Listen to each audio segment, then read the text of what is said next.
नमस्कार, सीएनबीसी आवाज़ मोतीलाल ओसवाल स्टूडियो में आप सभी का स्वागत है। और आई विश कुछ अच्छी खबर के साथ हम आपको ग्रीट करते हैं, लेकिन अनलेस आप शॉर्ट हैं तब तो खैर अलग बात है, तब तो आप बहुत खुश होंगे। लेकिन अदरवाइज़ एक ब्रूटल दिन आज मार्केट के लिए, काफ़ी ख़राब दिन इनफैक्ट।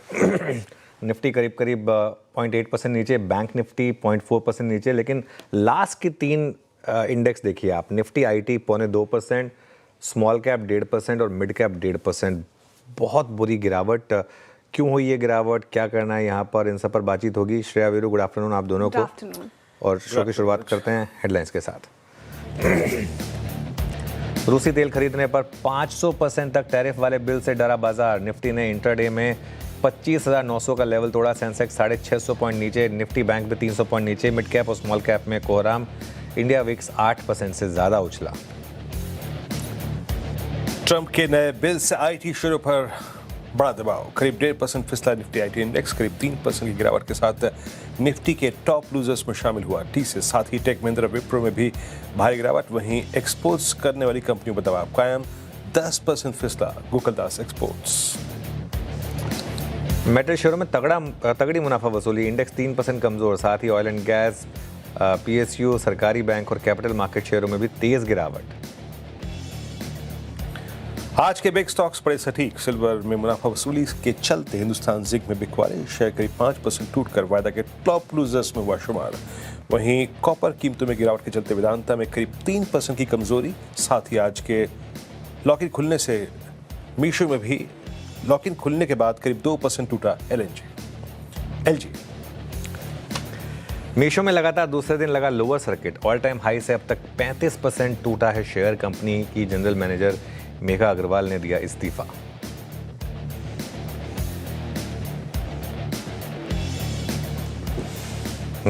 चलिए शो की शुरुआत करेंगे। और आज सुबह हम एक बात डिस्कस कर रहे थे। आज के क्यूज में सबसे पहले डोनाल्ड ट्रंप की, और फिर वो गाना याद आ गया, नायक नहीं खलनायक हूं मैं। और वैसे इमेजिन करिए उस गाने पे डोनाल्ड ट्रंप को डांस करते हुए ना, काफ़ी अच्छा लगेगा वो। तो अगर एक इनको टोपी पहना दी जाए और वो संजय दत्त स्टाइल डांस करें एआई में, एक्चुअली आई एम श्योर कोई ना कोई तो वो करके भेज देगा मुझे। कैसा लगेगा अगर वो ऐसा डांस करेंगे तो, है ना वीरू? तो देखिए एक्चुअली हुआ क्या, देखिए सबसे पहले समझना जरूरी है कि जो बिल की बात हो रही है वो बिल क्या कह रहा है। वो बिल ये कह रहा है कि आपके ऊपर 500% टैरिफ का एक रिस्क रहेगा, ठीक है ना। और आज सुबह हमने इस रिस्क फैक्टर की बात की थी। इनफैक्ट आज हम सुबह क्यूज डिस्कस कर रहे थे, उसमें सबसे पहला क्यू यही था। सबसे पहला क्यू हमारा यही था कि डोनाल्ड ट्रंप फिर थोड़ा सा सख्त हुए और उसका क्या इम्पैक्ट पड़ेगा। लेकिन हैंड ऑन हार्ट इतना नहीं पता था कि मार्केट इतना गिर जाएगा इसकी वजह से। वो तो जब मार्केट में रिएक्शन आ गया, एंड थोड़ा सा मार्केट ने भी डिलेड रिएक्शन दिया। और सुबह जब वो बिल की बात हो रही थी तो आई थिंक किसी को शायद वो 500% की बात नहीं थी। तब ये था कि चलिए ठीक है, वो 25 है, 25 पे और 50 हो जाएगा, अब और कितना कर लेंगे, 50 का 100 कर देंगे। आई थिंक एकदम से 500% की जो बात हुई। ये जो भी है, आज का दिन मार्केट के लिए ज़बरदस्त गिरावट वाला है, बेरहम दिन है आज। और अगर आप देखें तो आज निफ्टी आईटी, निफ्टी बैंक, सब में बहुत बड़ी गिरावट आपको देखने को मिली है। खासतौर से निफ्टी आईटी कल जितना चला था पूरे के पूरे गेंस गिव अप कर दिए निफ्टी आईटी ने। लेकिन सबसे ज़्यादा डर जो मुझे देखकर लग रहा है वो है मिड कैप और स्मॉल कैप को देखकर, क्योंकि वहाँ पर जिस तरीके की गिरावट है और जो एडवांस डिक्लाइन है आज का, वो काफ़ी ख़राब है। तो let's wait and watch, let's see आखिरी का 1.5 घंटा हमारे लिए क्या लेकर आता है। बिल्कुल, आखिरी का 1.5 घंटा कैसा रहता है उस पर तो नजरें रहेंगी ही। दिशा दशा क्या तय होती है मार्केट के, सब पे चर्चा करेंगे। लेकिन जिस तरीके से गिरावट से जिक्र कर रहे हैं आप और स्क्रीन चिक के कह रही है, आप चौतरफा जिस तरीके से बिकवाली आई आज मार्केट में, क्या टेक्सचर सच में मार्केट का खराब हो रहा है इस वक्त, या फिर ये उतार चढ़ाव का दौर है? पूरा जनवरी सीरीज हम ऐसा ही देखेंगे। किस ओर इशारा कर रहा है मार्केट जिस तरीके से टूटा है, और कौन से लेवल्स अब इंपॉर्टेंट हो जाते हैं? क्या ये शॉर्ट साइड की मार्केट ही हो गई है? देखिए शायद सबसे पहली बात मार्केट का टेक्सचर ब्रॉडर मार्केट में वापस ख़राब हुआ है। और मिड और स्मॉल कैप में जल्दबाजी मत करें। आई थिंक एक व्यू मैंने इस चैनल पर लिया है अब, और मैं इंटैक्ट हूँ उस पर, कि ये साल भी लार्ज कैप को बिलोंग करेगा और मिड और स्मॉल कैप में अभी भी ब्रूटल प्राइस डैमेज बाकी है। और लार्ज कैप, ऐसा नहीं कि लार्ज कैप नहीं गिरे तो लार्ज कैप भी है। टीसीएस कौन सा मिड कैप है तो टीसीएस भी लार्ज कैप ही ना। लेकिन लार्ज कैप में क्या है कि लार्ज कैप एक तो रिलेटिवली कम गिरते हैं और दूसरा बाउंस बैक का आपके पास उम्मीद रहती है, आपको रहता है कि देर सवेर आपका रेट आएगा वापस, ठीक है। तो ये एक फैक्टर रहता है। और लार्ज कैप में क्योंकि कम बैक भी उतना स्ट्रांग होता है। लेकिन जो आपने बात कही, कहीं ना कहीं एक सेंस बन रही है कि जो पिछले हफ्ते का ब्रेकआउट था वो फेक ब्रेकआउट था, और क्योंकि वो लो वॉल्यूम के साथ और विदाउट एफआईआई पार्टिसिपेशन आया था, इसके लिए उसको बहुत ज़्यादा शायद मार्केट ने रिस्पेक्ट नहीं किया। और अब हुआ क्या है, अब निफ्टी उसी रेंज में आ गया। आप अगर निफ्टी का 1 महीने का चार्ट देख लीजिए ज़रा, निफ्टी का 1 महीने का, या तो मैं तो कहता हूँ 3 महीने का भी अगर आप चार्ट देख लें, पहले 1 महीने का चार्ट देख लेते हैं। 1 महीने में देखिए -0.08%, वहीं हैं हम जहाँ 1 महीने पहले थे। 3 महीने का चार्ट देख लेते हैं एक बार, ये देखिए 3 महीने में 3% के करीब की रैली, जिसमें भी जो पहले बस हो गई थी बस वही रैली है। तो कहीं ना कहीं मार्केट एक रेंज में ही फंसा हुआ है। पिछले हफ्ते एक होप थी कि वो जब ऑल टाइम हाई हमने हिट किया था 26,300 350 भी क्रॉस किया था कि फाइनली हमने उस रेंज को तोड़ दिया। लेकिन अब वापस वो रिस्क आ गया है कि जैसे 25,700 26,200 की वो जो बेसिक रेंज थी, अब आप वापस उस रेंज में आ गए।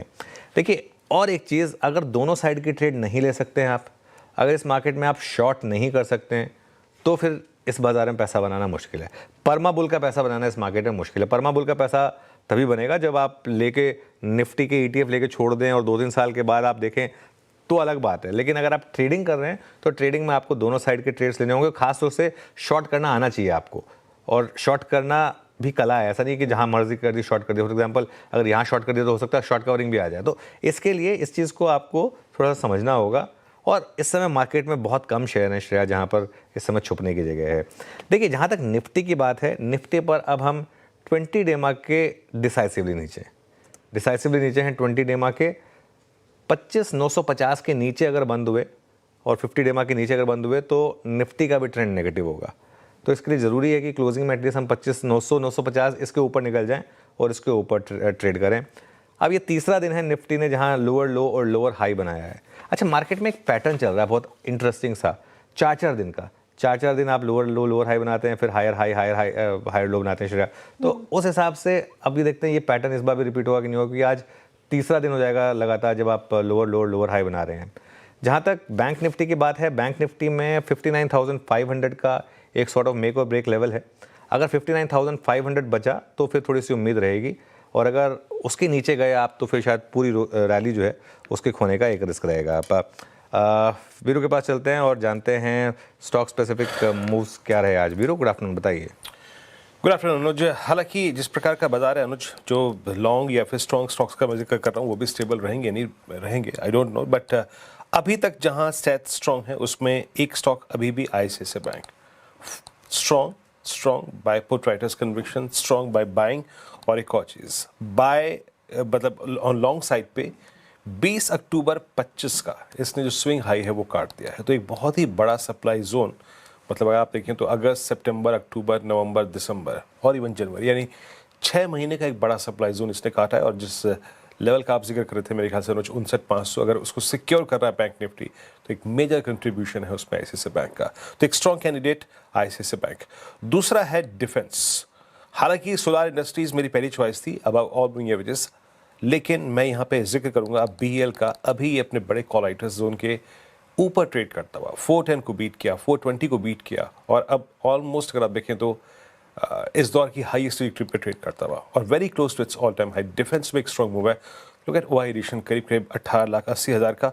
और एक स्टॉक जिसका जिक्र मैं करना चाहूँगा, मतलब जहाँ पे अच्छी स्ट्रेंथ नजर आ रही है, वो है डाबर। हालांकि इंटरडे में सिंक हुआ थोड़ा सा, बट स्टिल हाई ट्रैजेक्टरीज में प्लेस्ड है। अभी लोअर लेवल से रिकवरी काफ़ी अच्छी खासी है, और ओपन इंटरेस्ट देखिए करीब 12 लाख शेयर जुड़े यहाँ पर, बट स्टेबल है ये। बट याद रखिएगा बाजार के साथ सब चीज़ें कोलैप्स हुई। अगर बाजार कोलैप्स हुआ, अनुज मेरा प्रश्न आज 2 प्रोस्पेक्टिव से पूछूंगा मैं आपसे। एक तो क्योंकि अमेरिका जो है वेनेजुएला से तेल निकाल रहा है, तो शायद वो उसका स्पेस क्रिएट कर रहे हैं उस तेल के लिए US। क्या हमें इस बात को थोड़ा सा लेना चाहिए, आई मीन कि पहले 25% टैरिफ हुआ था, फिर उन्होंने 25 और लगाया, वो 50% अल्टीमेटली एक रियलिटी में तब्दील हो गया। इसको क्या सिर्फ मात्र एक धमकी भरे लहजे में लेना चाहिए 500% का टैरिफ, या इसमें कुछ रियलिटी हो सकती है? और दूसरी एक और चीज़, दैट जियोपॉलिटिकल रिस्क जो यूएस ने रशिया का एक टैंकर कैप्चर किया है, ये दो घटनाक्रम कैसे नज़र आ रहे हैं और क्या ये हमको ये कह रहे हैं कि थोड़ा सा रिस्क मार्केट्स में अपना रिड्यूस कीजिए? देखिए Veeru, at the end of the day America world की सबसे बड़ी सुपर पावर है, और अगर वो वेनेजुएला को इस तरीके से एकदम से आप पूरा का पूरा एक जाके सीधा उनके राष्ट्रपति को उठा सकते हैं, तो कहीं ना कहीं वो उस चीज़ को लेकर सीरियस हैं, उस ऑयल को लेकर। और वो जो ऑयल मार्केट में आएगा, आई थिंक देखिए इसमें एक चीज़ समझिए, मैं वैसे पॉलिटिकल एक्सपर्ट नहीं हूँ, लेकिन मुझे लगता है कहीं ना कहीं जाकर ना, अब यहाँ पर मामला ये है कि क्रूड, हमने रशिया से क्रूड लेना तब शुरू किया था जब क्रूड काफ़ी ऊपर था, आई थिंक 80, 90, 100 के ऊपर था, तब हमको रशिया से सस्ता तेल मिलता था, ठीक है ना। आई थिंक अब हमारा जो ऑयल अगर रशिया से आता भी है, जितना भी आता है, पता नहीं मुझे कितना आता है, उसमें मुझे नहीं लगता कि कोई बहुत ज़्यादा प्राइस डिफरेंस होगा मार्केट प्राइस से आपसे। लेकिन इशू ये है कि रशिया जो है वो भारत का एलाई रहा है, ठीक है ना। अब ऐसा नहीं हो सकता ना कि आप एकदम बिल्कुल कह रहे कि हम एकदम ज़ीरो कर देंगे, तो कहीं ना कहीं मुझे लग रहा है कि ये रिस्क तो रहेगा मार्केट के लिए। अब ट्रम्प बिल्कुल क्लियरली एक नया वर्ल्ड ऑर्डर चाहते हैं, ये बात क्लियर है, और वो ऑयल की कीमतें जो हैं वो चाहते हैं कि वेनेजुएलन ऑयल जो है वो मार्केट में आए और वो उसी ज़्यादातर देश अब उसको ले, ये फैक्ट है। जो दूसरी बात आपने कही ना, वो आई थिंक थोड़ा सा कंजेक्चर है अभी कहना उसमें बहुत कुछ, क्योंकि वो आई थिंक अब तक तो न्यूज़ रिपोर्ट जो थी वो फिर उसके बाद डिनाई भी हुई थी, तो इसके लिए उस पर मैं बहुत ज़्यादा नहीं जाऊँगा। लेकिन फैक्ट ये है कि मार्केट के लिए एक नया रिस्क फैक्टर ओपन हो गया है। क्या होता है कि मार्केट को अगर एक चीज़ हो, जैसे पहले था कि 25% एडिशनल टैरिफ है, एक बार लगा, उसके बाद मार्केट गिरा, लेकिन उसके बाद मार्केट ने उसको एब्जॉर्ब कर लिया, उसके बाद मार्केट ने चलना शुरू कर दिया था। यहाँ पे एक नया रिस्क फैक्टर ओपन हो गया कि अब वो क्या, वो 500, अच्छा 500 का क्या कोई मतलब नहीं है, एक बार आप 50 के ऊपर 80-90 के ऊपर चले जाएं, उसके बाद आप अनकम्पिटिटिव हैं बाकी देशों के मुकाबले, उसके बाद कोई मतलब ही नहीं उठता है उसका। लेकिन खैर जो भी है, लेट्स वेट एंड वॉच। लेकिन खैर क्लियरली इस समय प्रेशर तो बहुत है मार्केट के ऊपर। लेकिन डोनाल्ड ट्रंप के अंदर एक चीज़ है, वो क्लियरली ये सबसे जो डेस्परेट उनकी अब चीज़ है, वो रशिया यूक्रेन वॉर ख़त्म करना चाहते हैं, और वो रशिया के ऊपर कैसे भी करके प्रेशर डालना चाहते हैं। ये सारा का सारा मामला है, चाहे वो नोबेल पीस प्राइज़ का हो या जिस भी चीज़ का हो, वो अब आई थिंक उनके रेज्यूमे में शायद सबसे ऊपर वही है, चाहते हैं कि वो इस वॉर को अब वो ख़त्म करें। खैर चलिए आगे बढ़ते हैं शो में, इस पर भी बात करेंगे पूरे शो के दौरान। बिल्कुल इस पर तो चर्चा हो ही रही है सर, लेकिन जिस तरीके से मार्केट में दबाव है, 7 लाख करोड़ साफ हो गए आज के सेशन में, और दिग्गज जिस तरीके से टूट रहे हैं, HDFC बैंक, रिलायंस, एक बार रिलायंस रखिएगा स्क्रीन पर, आज भी पर्टिकुलर काउंटर अगर आप देखें तो 2% से ज़्यादा लुढ़क कर डेज लो के आसपास 2.5% इनफैक्ट कर रहा है कारोबार। परसों हमने देखा था सर 5% की यहाँ पर गिरावट, कल थोड़ा सा सुधरा था, फिर आज ये गिरावट हो क्या रहा है रिलायंस में? नहीं, ये तो वही रशियन ऑयल वाला मामला है, ये पूरा का पूरा उसका मामला है। हालांकि कंपनी की तरफ से और कोई खबर नहीं है, ना और कुछ नहीं है, कंपनी की तरफ से क्लैरिफिकेशन आ गया था, सब कुछ एकदम क्लियर हो गया था, क्योंकि कहीं ना कहीं एक जो पहले भी रिस्क एक मेंशन हुआ है, वो ये हुआ है कि अगर भारत ने रशिया से अभी भी सस्ता ऑयल लिया है, और उसके बाद जो एक बार डोनाल्ड ट्रंप ने कहा था कि ना सिर्फ आप सस्ता ऑयल ले रहे हैं, बल्कि उसके बाद उसको आप रिफाइन करके मार्केट रेट पे ऊंचे देशों में ऊंचे प्राइस पर बेच रहे हैं, तो वो आई थिंक वाला मामला है। लेकिन इससे ज़्यादा आई थिंक कहना थोड़ा सा टफ होगा, वैसे भी उससे ज़्यादा हम एनालाइज कर भी नहीं पाएंगे, क्योंकि हमारा खुद की ग्रुप कंपनी है, इसके लिए फेयर भी नहीं होगा ऑनेस्टली स्पीकिंग इस पर उससे ज़्यादा कुछ बात करना। लेकिन जो भी है, प्राइस डैमेज तो है रिलायंस पर। अगर आप निफ्टी का कंट्रीब्यूशन देखेंगे तो 3-4 दिन से 2 ही स्टॉक्स मार्केट को तंग कर रहे हैं, एक है रिलायंस और एक है HDFC बैंक का। आज भी अगर आप देखें तो निफ्टी पर, आज तो खैर ब्रॉड बेस्ड पार्टिसिपेशन है मार्केट में, लेकिन निफ्टी पर करीब 58 पॉइंट का डैमेज की वजह से आया है। लेकिन मैं एक और चीज़ कहना चाहता हूँ, इस पूरे मार्केट में एक स्टॉक को सलाम है, वो ICICI बैंक। आप देखिए इस पूरी की पूरी मार्केट में, जैसे कहते हैं ना, एक अकेला क्या ही कर लेगा, वो ICICI बैंक लेकिन अपनी तरफ से तो पूरी कोशिश कर रहा है कि एक अकेला, जैसे वो सचिन तेंदुलकर थे ना 90s की टीम में, कि एक अकेला भी बहुत कुछ कर सकता है, और कुछ नहीं तो कम से कम मार्केट को कोलैप्स होने से तो बचा ही रहा है। सोचिए इस मार्केट में अगर ICICI बैंक भी नहीं हुआ होता तो अब तक तो हम कहाँ होते, अब तक तो हम रेंज तोड़ के उसके काफ़ी नीचे आ चुके होते। तो एटलीस्ट ये हमारे लिए एक कंफर्टिंग फैक्टर है। चलिए आज के मैं कुछ और स्टॉक्स बता देता हूँ, वैसे आज रफ्तार के घोड़े हैं नहीं, तो सिर्फ फिसड्डी स्टॉक्स हैं, क्या करें, दिन ही ऐसा है। तो फिसड्डी स्टॉक्स में सबसे ऊपर है हिंदुस्तान जिंक, F&O का टॉप लूज़र है ये, चांदी की कीमतें गिरने का एक इम्पैक्ट है। आज सुबह हमने बिग स्टॉक में मेंशन किया था। वैसे नैल्को दूसरा स्टॉक, कमोडिटी शेयरों में बड़ी गिरावट है और बेस मेटल्स में क्लियरली आप प्रॉफिट बुकिंग देख रहे हैं, उसका एक इम्पैक्ट है यहाँ पर। और finally Gokuldas exports, Gokuldas exports क्योंकि जो यूएस टैरिफ है इससे सबसे ज़्यादा रिलेटेबल स्टॉक जो है वो गोकुलदास एक्सपोर्ट्स ही है, इस वजह से यहाँ पर भी गिरावट है। चलिए श्रेया, आगे बढ़ते हैं, ट्रेंडिंग स्टॉक्स और आज के कार्यक्रम का क्रम समझ लेते हैं, फिर ट्रेड्स लेंगे। ओके तो ठीक है, अब स्टॉक स्पेसिफिक बातें हो ही रही थी तो ट्रेंडिंग स्टॉक्स के साथ चर्चा कर लेते हैं। और शुरुआत ऑब्वियसली मंदी के ट्रेंडिंग स्टॉक्स के साथ होगी। काफ़ी ज़्यादा गिरावट पूरे पैक में अगर आप देखें, मेटल पैक बैकफुट पर है तो हिंडाल्को टूट गया 4.25% के करीब। ONGC oil and gas space में बिकवाली हावी 3% ज़्यादा का डेंट यहाँ पर। आईटी स्पेस से विप्रो ने इस लिस्ट में जगह बनाई है 3%, और जियो फाइनेंशियल भी आज के सेशन में 3% लुढ़क गया है। इसके अलावा वायदा बाजार में स्टील पैक से स्टॉक्स देखेंगे आपको, पूरा मेटल गिरा पड़ा है। हिंजिंग, जिंदल स्टील 6.5% हिंजिंग टूटा और जिंदल स्टील अब 5.5% ज़्यादा की गिरावट के साथ कारोबार कर रहा है। एचपीसीएल 5% और पिरामिल फार्मा में भी 4% से ज़्यादा का डेंट पड़ा है। लेकिन खराब मूड माहौल में भी कुछ स्टॉक्स ने बेहतर प्रदर्शन दिखाया। इटर्नल शुरुआत से, हालांकि डे हाई से ये भी थोड़ा लुढ़का है, लेकिन शानदार रैली शुरुआत से इस पर्टिकुलर काउंटर में दिख रही है। 1% तेजी। Defence as a space strong perform करता हुआ, इसलिए बीईएल 0.1% की तेजी के साथ कर रहा है कारोबार। एसबीआई लाइफ इस लिस्ट में इसने जगह बनाई। और अभी जिक्र कर रहे थे हम बाहुबली आईसीआईसीआई बैंक का, जिसने कहीं ना कहीं अभी तक कमान अपने हाथ में ले रखी है, तो ये 0.1% की तेजी के साथ कर रहा है कारोबार। आईडीएफसी फर्स्ट बैंक, यहाँ पर खबर आई रेट्स में, इंटरेस्ट रेट्स में रिवाइज, तो वहां पर 2% का एक अपमूव आता हुआ नजर आ रहा है। सोलार इंडस्ट्रीज 1% चढ़ गया। इंटरस्टार पर एक काफी ज्यादा अच्छी ब्रोकरेज रिपोर्ट आई थी सुबह, जो कि मैंने बताई थी आपको सीएनबीसी आवाज के दर्शकों, उसका एक यहाँ पर इम्पैक्ट पड़ता हुआ 1% ये है। और डिक्सन टेक में भी आज खरीदारी होती हुई नजर आई। तो ट्रेंडिंग स्टॉक्स की चर्चा कर ली है हमने। अब आपको बताते हैं कि शो में क्या क्या बातें होंगी, किस किस पर चर्चाएं होंगी। तो पहले तो फंडामेंटल राय देने के लिए हमारे साथ होंगे जेएम फाइनेंशियल के आशीष चतुर्मोता जी। टेक्निकल कॉल्स लेंगे हम प्रकाश गाबा, मानस जायसवाल, सचितानंद उत्तेकर, कविता जैन, सोमिल मेहता और रुचि जैन से। फिर 2:20 पर यतिमोता आपको बताएंगे कि अमेरिका में ग्राहम ब्लूमेंथल सैंक्शन बिल की मंजूरी से एक्सपोर्ट से जुड़े शेयरों पर क्या असर पड़ेगा। 2:30 बजे आशीष चतुर्वेदी बताएंगे मेटल शेयरों में तगड़ी बिकवाली क्यों है। साथ ही मनीषा गुप्ता आप से समझेंगे कि आगे गोल्ड और सिल्वर में गिरावट क्यों बढ़ेगी। 2:40 पर कंचन नौटियाल बताएंगे आपको ऑयल इंडिया पर कोटक महिंद्रा क्यों बेरिश नजर आ रहा है। साथ ही 2:50 पर यतिमोता ही बताएंगे आपको कि भारतीय बॉन्ड बाजार में क्यों आ सकता है बड़ा निवेश। 2:55 पर मार्केट बिग वॉइस में हमारे साथ होंगे कंप्लीट सर्कल के मैनेजिंग पार्टनर और सीआईओ गुरमीत चड्ढा जी। 3:05 पर यतिमोता से समझेंगे डीलिंग रूम चेक। 3:10 पर लॉजिस्टिकल के लिए स्ट्रैटेजी और 3:15 पर लेंगे बीटीएसटी एसटीबीटी कॉल्स। ओके, चलिए अब हमारा पैनल तैयार है, उनसे बातचीत करेंगे और ट्रेड्स लेंगे। आप सभी को गुड आफ्टरनून। गाबा सर बताइए, इस समय टफ मार्केट, ट्रेड क्या लेंगे आप? Very tough market. Good afternoon to you. I think मैं शॉर्ट लूंगा। स्टॉक का नाम है एसबीआई। थोड़ा स्ट्रेच है इसलिए शॉर्ट है, वीकनेस नहीं है, लेकिन प्रॉफिट बुकिंग है। ट्रेड करा है 998 पर, 1000 ब्रेक कर लिया। अब लगाएंगे स्टॉप उसके ऊपर 1005 का, ज्यादा नहीं, करीब 7 रुपए का स्टॉप हुआ। डाउनसाइड ओपन हो सकती है करीब 990 की, 990 और स्लाइटली अराउंड 990।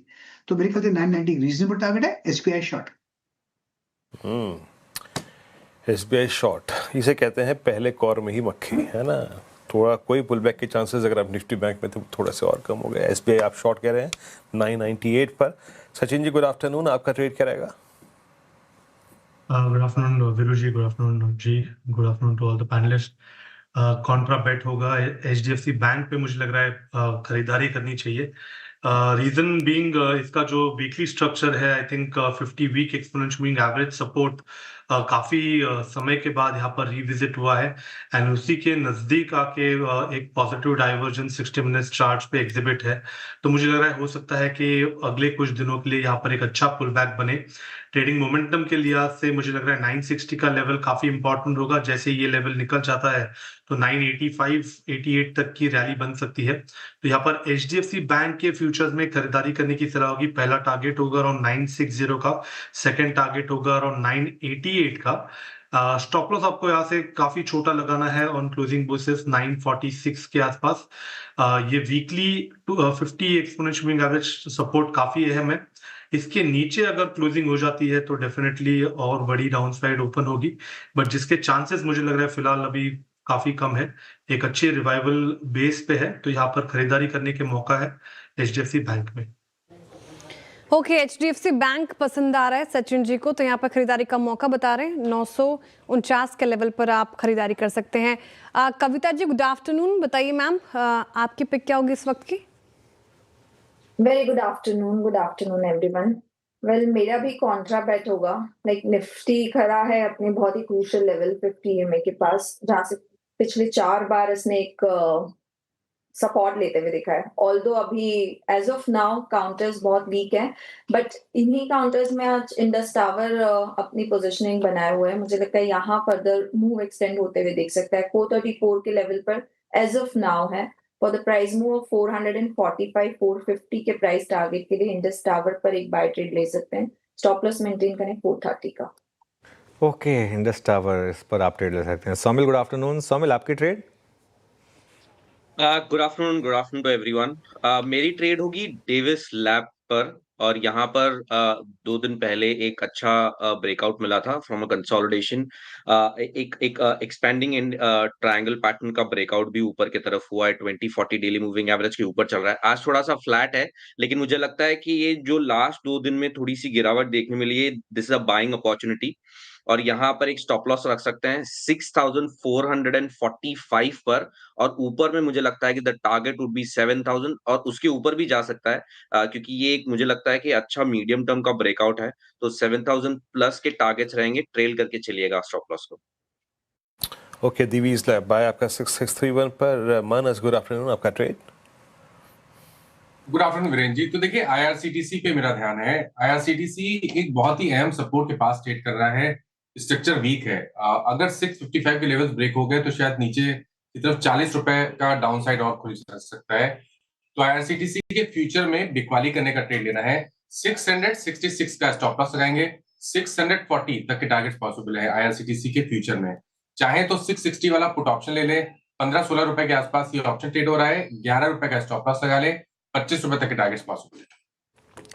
ओके, आईआरसीटीसी यहाँ पर बिकवाली की राय मानस जी की तरफ से आती है। अच्छा, टेक्निकल कॉल्स पूरे हो गए हैं और 2 सेल साइड की कॉल आई है और 3 बाई साइड की कॉल्स आई है। एक रिकैप आपके लिए लेकर आते हैं। गाबर सर ने एसबीआई को शॉर्ट करने की बात कही है और 990 के नीचे के टारगेट देख रहे वो 1005 का स्टॉप लॉस लगाने को कहा है। सचिन जी कह रहे हैं एचडीएफसी के फ्यूचर में खरीदारी कर सकते हैं। यहाँ पर दमखम नजर आ रहा है, इसलिए 988 तक के टारगेट देख रहे हैं वो। 946 का आपको लगाना है स्टॉप लॉस।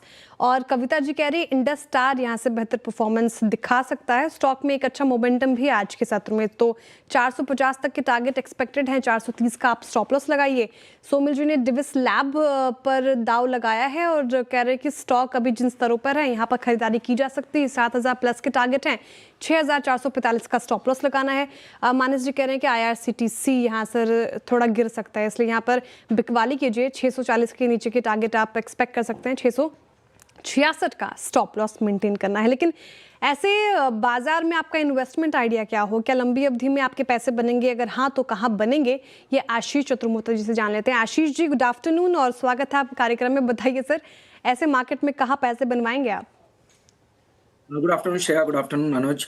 तो देखिए, मेरे हिसाब से जो डिफेंस पैक है वो काफ़ी इंटरेस्टिंग लगता है। प्राइवेट बैंक्स के अंदर में एक अच्छी री रेटिंग होती हुई नजर आ रही है, तो वो एक स्पेस है जहाँ पे काफ़ी एक अच्छे ट्रेंड बन रहे हैं। तो मुझे लगता है कि डिफेंस, फाइनेंशियल्स, एनबीएफसीज, ये जो स्पेस है ये हमें काफ़ी इंटरेस्टिंग लगते हैं। अगर से मुझे एक बेट जो अभी इंटरेस्टिंग लगती है पूरे डिफेंस बास्केट में, वो लगता है भारत इलेक्ट्रॉनिक्स लिमिटेड का स्टॉक, क्योंकि ये एक ऐसी कंपनी है जहाँ पर पे आप ऑर्डर बुक देखेंगे तो ऑलमोस्ट 71,000 करोड़ की ऑर्डर बुक है, जो कि 3.5 टाइम रेवेन्यू विजिबिलिटी इंडिकेट कर रही है टॉप लाइन के सामने। और मोटा मोटी ये साल हमें लगता है कि जिस तरह से कई ऑर्डर्स आने की उम्मीद है, उसको देखते हुए लगता है कि करीब-करीब 50,000 करोड़ के ऑर्डर बुक इस साल कंपनी के अंदर में इंक्रीमेंटली ऑर्डर आते हुए देखने को नजर आएंगे, जिसकी वजह से रेवेन्यू विजिबिलिटी और स्ट्रांग होती हुई नजर आएगी। और मार्जिन्स में बहुत अच्छा एक इंप्रूवमेंट है, जहां कंपनी 25-26% की मार्जिन बनाती थी, ये इस साल 30% की ऑपरेटिंग मार्जिन हमें देखने को नजर आई है। तो ऑल इन ऑल मुझे लगता है कि बीएल एक बहुत ही इंटरेस्टिंग बेट हो सकता है with in defence basket.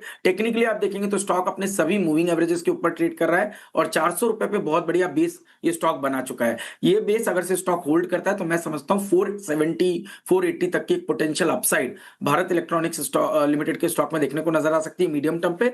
Longer term में हमारे टारगेट्स उससे भी थोड़े ऊपर है, तो मुझे लगता है कि एक मीडियम टू लॉन्ग टर्म बेट के हिसाब से ये एक अच्छा स्टॉक साबित हो सकता है।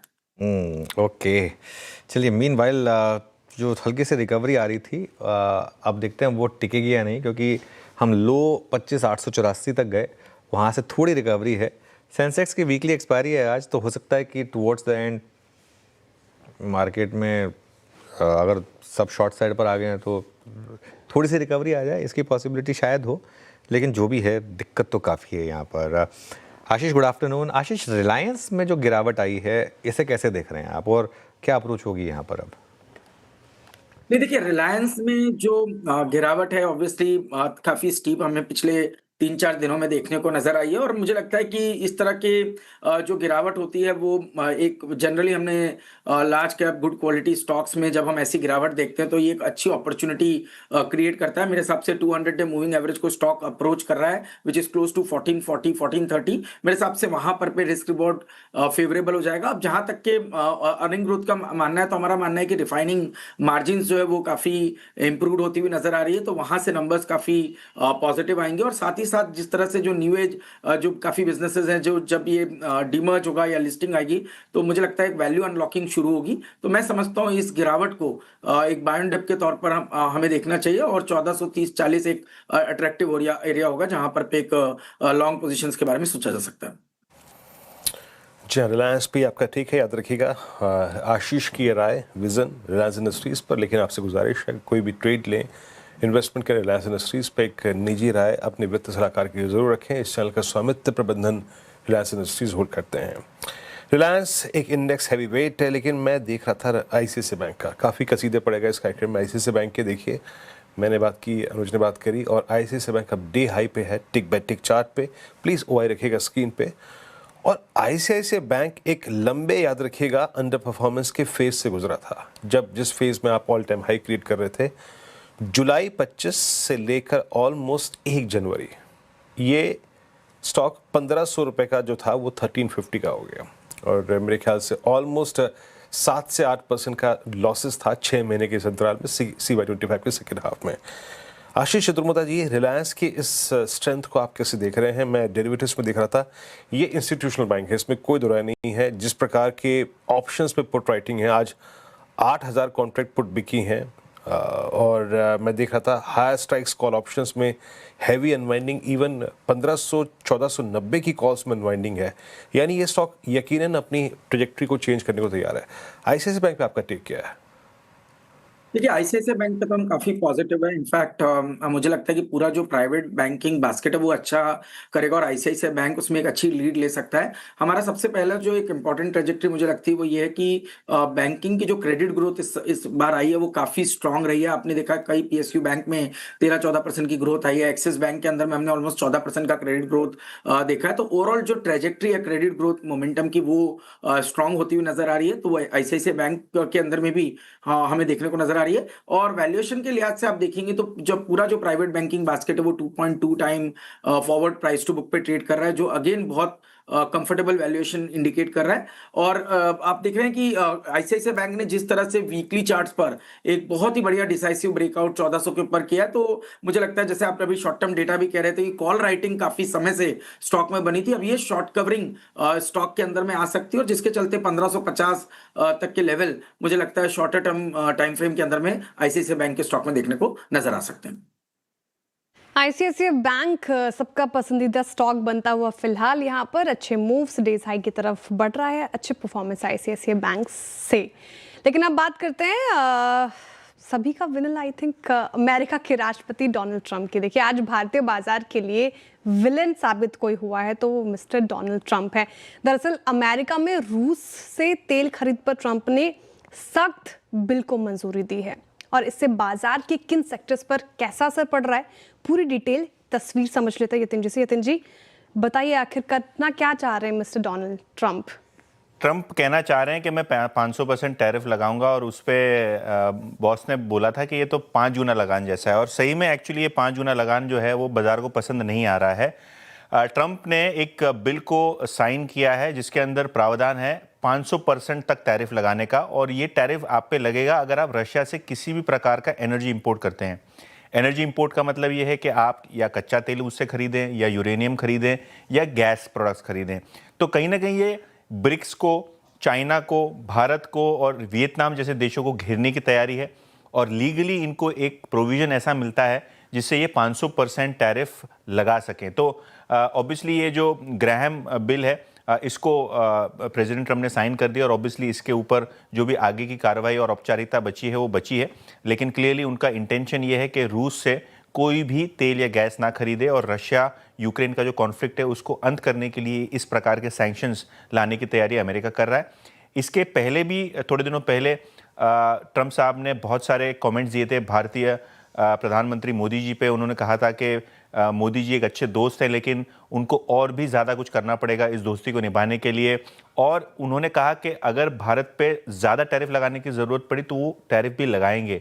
और कहीं ना कहीं ये सारे जो स्टेटमेंट्स हैं, ये जो बिल है, उसके बीच में भारतीय बाज़ारों के एक्सपोर्टिंग स्टॉक्स, IT स्टॉक्स में बहुत प्रेशर है। इनफैक्ट अगर आप देखें तो जो गोकुलदास एक्सपोर्ट्स है, वेल्सपन लिविंग है, अवंती फीड्स जैसे स्टॉक्स में 5-10% की गिरावट है। IT स्टॉक्स में भी अगले हफ्ते TCS का रिजल्ट आना है, और रिजल्ट के पहले आज स्टॉक में इंट्राडे 4% तक की गिरावट देखी गई। तो क्लियरली IT स्टॉक्स और एक्सपोर्ट स्टॉक्स थोड़े बहुत आज पैनिक सिचुएशन में देखने को मिल रहे हैं। बिल्कुल, IT स्टॉक्स आज थोड़ा सा पैनिक सिचुएशन में दिख रहे हैं, और काफ़ी बुरी सिचुएशन यहाँ पर इस समय आप IT स्टॉक्स में देखते हुए। शुक्रिया यतिन। क्लियरली एक वैसे डोनाल्ड ट्रंप के ऊपर फिल्में खूब बन सकती हैं, मतलब और काफ़ी कंटेंट की कमी नहीं है ना, कंटेंट की कमी नहीं है। और वीरू, मैं सच बताऊं तो अब एक तो मैं कहता ना AI के थ्रू देखना पड़ेगा, अगर वो उस पर वो नायक नहीं खलनायक में और भी कुछ एक आध विलन के नाम आते हैं ना, मोगेम्बो, वो शकाल था शान में, वो सब कुछ जो एकदम आइकॉनिक विलेंस हैं उनकी याद ताज़ा हो जाती है ये कह के। अच्छा, सबसे अच्छी बात पता है क्या, सबसे जो इंटरेस्टिंग मुझे लगती है, इन सब के बीच में वो बोल देते हैं prime minister Modi is my good friend. मतलब तो भगवान ऐसा दोस्त ना देगा दोस्त ना कर ऐसी ये कौन सी दोस्ती हुई, मुझे समझ में नहीं आया ये ऐसी क्या दोस्ती हुई। खैर, लेकिन जो भी है, आज इम्पैक्ट तो है देखिए। और कहीं ना कहीं आई थिंक ये रियलिटी भी है कि हमारी मार्केट काफ़ी इस तरीके से देखा जाए तो थोड़ा सा ना कहीं भले ही लोग कहना चाहे कि हम आत्मनिर्भर हैं और सब कुछ है, लेकिन कहीं ना कहीं तो इम्पैक्ट है। मतलब ये रियलिटी है कि इम्पैक्ट तो है। और मिड कैप मार्केट देखिए आप इस समय किस तरीके का प्रेशर आ रहा है यहाँ पर। ऑलमोस्ट 1:5 का एडवांस डिक्लाइन रेशो इस समय यहाँ पर। खैर, एक स्टॉक की बात करते हैं, हिंदुस्तान जिंक। अब 6.5% नीचे आज ये स्टॉक, आज का टॉप F&O लूज़र है। और आज आई थिंक हम सुबह चर्चा भी कर रहे थे स्टॉक की। वैसे Ashish Chaturmohta, first of all good afternoon मेरी तरफ से। ये हिंदुस्तान जिंक, इस पर क्या भी होगा आपका? एक बड़ी रैली हुई लो से, लेकिन क्या अब यहाँ पर थोड़ा सा रिस्क फैक्टर रहेगा? नहीं तो अनुज, देखिए इसमें 2-3 डेटा पॉइंट है जो देखना काफी जरूरी है। सबसे पहले तो ये जो रैली आई है, ये सिल्वर के अंदर में एक बहुत बड़ी रैली हमें देखने को मिली, उसका इम्पैक्ट रहा।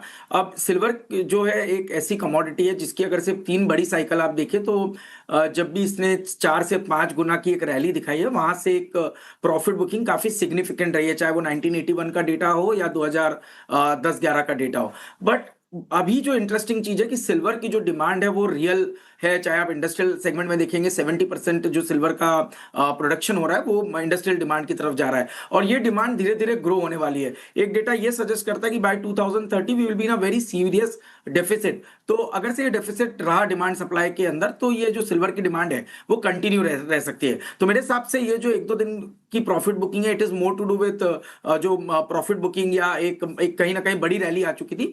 बट मेरा ये मानना है कि जो स्ट्रक्चरल ट्रेंड है वो काफी पॉजिटिव है। तो चाहे वो सिल्वर हो, चाहे वो कॉपर हो या एल्यूमिनियम हो, मुझे लगता है स्ट्रॉन्ग मेटल साइकिल यहाँ पे बरकरार रहेगी और इस तरह के जो करेक्शन है वो एक अच्छी अपॉर्चुनिटी क्रिएट करेंगे Hindustan zinc, Hindustan copper, national aluminium जैसे स्टॉक्स के लिए। तो मैं समझता हूँ it's more of a buy on dip opportunity rather than कोई स्ट्रक्चरल चेंज इन स्टॉक्स के अंदर में। अच्छा रोज, हमें ये भी चीज सोचनी पड़ेगी ना कि वेनेजुएला का जब ऑयल मार्केट में आएगा, सारी जंग ही तेल के लिए हो रही है, फाइनली क्रूड किस तरफ बढ़ रहा है ना?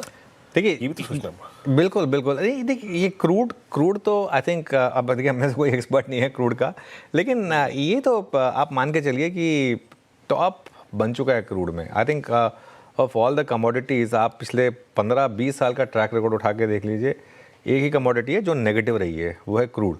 बाकी सब आप 2008 के लेवल से गोल्ड उठा के देख लीजिए, सिल्वर उठा के देख लीजिए, जिंक उठा के देख लीजिए, कोई कमोडिटी उठा के देख लीजिए, सिर्फ एक ही कमोडिटी है जो मोर और लेस वहीं पर रही है और वो क्रूड है। तो इसमें तो खैर कोई डाउट है नहीं। और ये हमारे लिए एक तरीके से अच्छा भी है, क्योंकि हम अभी भी काफ़ी डिपेंडेंट हैं इम्पोर्टेड ऑयल पर उस हिसाब से। वैसे भी खैर दुनिया देखिए वीरो धीरे धीरे बढ़ रही है ग्रीन एनर्जी की तरफ, तो लेकिन इसका मतलब ये नहीं कि आइस इंजन कम्प्लीटली ख़त्म हो जाएंगे, वो हमेशा रहेगा। मैं अभी कुछ दिनों पहले एक वीडियो देख रहा था, एक भाई साहब ईवी लेकर पहुंच गए वो शिमला या कहीं, और वहाँ बर्फ़बारी हो गई। अब वो कह रहा है यहाँ से वापस कैसे जाऊँ, क्योंकि ये चार्ज तो होगी नहीं यहाँ पर, तो वहाँ पर आपको डीजल गाड़ी याद आएगी, है ना? तो वो मतलब, तो इसके लिए ये भी नहीं है कि एकदम 60 का 30 हो जाएगा। आई थिंक मोर और लेस मान के चले 50 से 70 के बीच की रेंज, जो बहुत ज़्यादा एक्सपर्ट्स भी कह ही रहे हैं कि अगर बहुत ज़्यादा बेरिश हो तो 50, बहुत ज़्यादा बुलिश हो तो 70। क्रूड 354 पे अगर आप देखें आपका BPCL, आज HPCL आपका अगर आप देखें बिल्कुल ब्लैक फुट पे आके, HPCL भी आपका 100 डेमा पे है, BPCL भी आपका जो है 100 डेमा पे है। मानस, इन दोनों स्टॉक्स ने अच्छा मूव दिया। CY25 इनको बिलोंग करता था। आई मीन जस्ट मैं इंस्टेंस के तौर पे रखूं तो फरवरी में BPCL का भाव था 240 और ऑलमोस्ट इस कैलेंडर वर्ष के अंत तक हमने 240 का 400 देखा। अब ये उतारा, रिट्रेसमेंट चल रहा है। और मैं इसलिए ये प्रश्न पूछ रहा था अभी, और अनुज से मैंने क्रूड के बारे में भी इसलिए पूछा क्योंकि कभी भी इस पूरे दौर में सेकेंड हाफ ऑफ 25 में आपने 100 डेमा को वायलेट नहीं किया। अब क्या सेंस बन रहा है इन दोनों स्टॉक्स पे? देखिए, डिसअपॉइंट किया है HPCL BPCL दोनों ने, क्योंकि करीब 6-7 दिन पहले स्टॉक्स ने ब्रेकआउट दिए थे, लेकिन स्टॉक सस्टेन नहीं हो पाए। दोनों स्टॉक कुछ इंपॉर्टेंट मूविंग एवरेजेस के नीचे ट्रेड कर रहे हैं। ये सही है कि लोअर लेवल पे HPCL BPCL दोनों में सपोर्ट है, लेकिन IOC का हाल देख के ऐसा लग रहा है कि शायद यहाँ पर ब्रेकडाउन देखने को मिल सकता है HPCL BPCL में दोनों में, क्योंकि IOC ने एक प्राइस सपोर्ट ब्रेक किया है, 100 डे मूविंग एवरेज नीचे गया है। तो यहाँ पर अगर गिरावट बढ़ेगी तो HPCL BPCL भी गिर सकते हैं। मेरा समझना है कि इस गिरावट पे खरीदारी नहीं करनी चाहिए HPCL BPCL। ओके, तो फिलहाल ये व्यू कॉशियस व्यू है यहाँ पे HPCL और BPCL का। अच्छा, इससे पहले हम मेटल स्पेस की बात कर रहे थे, हिंद जिंक पर हमने व्यू भी लिया। मेटल एज ए स्पेस, इसमें आज बहुत ज़्यादा बिकवाली हुई है। इनफैक्ट ये एक ऐसा स्पेस है जहाँ पे सबसे ज़्यादा बिकवाली आज के सेशन में 3% से ज़्यादा ये पूरा स्पेस लुढ़क गया है। लेकिन सवाल अहम ये कि ऐसा क्या हो गया एकदम से मेटल स्पेस में कि इसकी चमक जो है वो फीकी पड़ गई है। पूरी डिटेल रिपोर्ट तस्वीर समझते हैं आशीष चतुर्वेदी से। आशीष, गुड आफ्टरनून। और मेटल पिछले हफ्ते काफ़ी अच्छा परफॉर्म कर रहा था, आज मुनाफा वसूली का शिकार हुआ है, क्या है वजह? Good afternoon Shreya. और लगातार बड़ी तेजी स्पेस में हमने देखने को मिली। पिछले 2 महीने पूरे मेटल स्पेस के लिए काफ़ी बढ़िया थे, लेकिन कल एक बड़ी गिरावट आपको सभी मेटल्स में देखने को मिली और आज इसी का रिफ्लेक्शन है कि आप कोई भी मेटल स्टॉक उठा के देख लीजिए, चाहे फेरस हो या नॉन फेरस, सिर्फ और सिर्फ गिरावट आपको नजर आएगी। अब आप दरअसल देखें तो इंटरनेशनल मार्केट में कल चांदी 4% लुढ़की है, सोने में 1% की गिरावट देखने को मिली, कॉपर अपने हाई से 3.5% टूटा है, लेकिन साथ में जो ज़्यादा हाई बीटा है मेटल स्पेस के, यानी प्लैटिनम 6%, पैलेडियम ये 3.5% की गिरावट यहाँ पर आपको देखने को मिली है। और इन सभी स्टॉक्स में आप देखें जितने भी आज मेटल स्पेस के स्टॉक्स हैं, हिंदुस्तान जिंक में आपको ज़्यादा डेंट नज़र आएगा। अब कारण ये कि पिछले 2 सत्रों में मोर देन 7%। इनफैक्ट अब तो 10% के आसपास की जो गिरावट है ये पिछले 2 सत्रों में आपको देखने को मिल गई है। अब कारण ये भी है कि Q3 का जब इन्होंने अपडेट जारी किया तब बताया कि सिल्वर का जो प्रोडक्शन है इसमें 1% की गिरावट आपको पिछले साल के मुकाबले देखने को मिली है, और Q2 के दौरान इन्होंने अपनी जो प्रोडक्शन की गाइडेंस है इसे भी थोड़ा सा कट किया था। हालांकि ये मार्केट को ऑलरेडी पड़ता है, पहले 700 से लेकर 710 टन का प्रोडक्शन का गाइडेंस था जिसे घटाकर 680 टन कर दिया गया। लेकिन खास बात है कि पिछले 2 महीने में, जैसे कि आप भी बता रहे थे, कि बड़ी मैसिव रैली देखने को मिली है, तो अब वैल्यूएशन का भी कंसर्न कहीं ना कहीं हिंदुस्तान जिंक के लिए खास तौर पर हाईलाइट हो रहा है, क्योंकि मेटल कंपनी है और इसका ईवी बाय एबिटा देखें तो ऑलमोस्ट 14 टाइम्स पर आता है, जो कि काफ़ी महंगा है और अपने हिस्टोरिक हाइस पर है। और इसी के चलते अगर आप देखें तो इस स्टॉक में आज आपको ज़्यादा गिरावट नज़र आ रही है। बिल्कुल, इसी स्टॉक में ज़्यादा गिरावट नज़र आ रही है आपको। हिंदुस्तान जिंक में तो ज़्यादा चला वो ज़्यादा गिरता भी है, ये फैक्ट भी है। चलिए आशीष, बहुत बहुत शुक्रिया। अब एक काम करते हैं, कैश कॉल्स ले लेते हैं। कैश कॉल्स लेंगे गाबा सर से, कविता जी से और सौमिल जी से। गाबा सर बताइए आपका कैश कॉल। आई थिंक आप शायद एजिस लॉजिस्टिक सही लगता है, मुझे सेफ लगता है। ऊपर जाना चाहिए यहाँ से, 780 का टारगेट है, स्टॉप होगा 740। एजिस लॉजिस्टिक्स आपका बाय कॉल। सौमिल, आपका ट्रेड क्या रहेगा? मेरा ट्रेड होगा शोभा पर, शोभा लिमिटेड।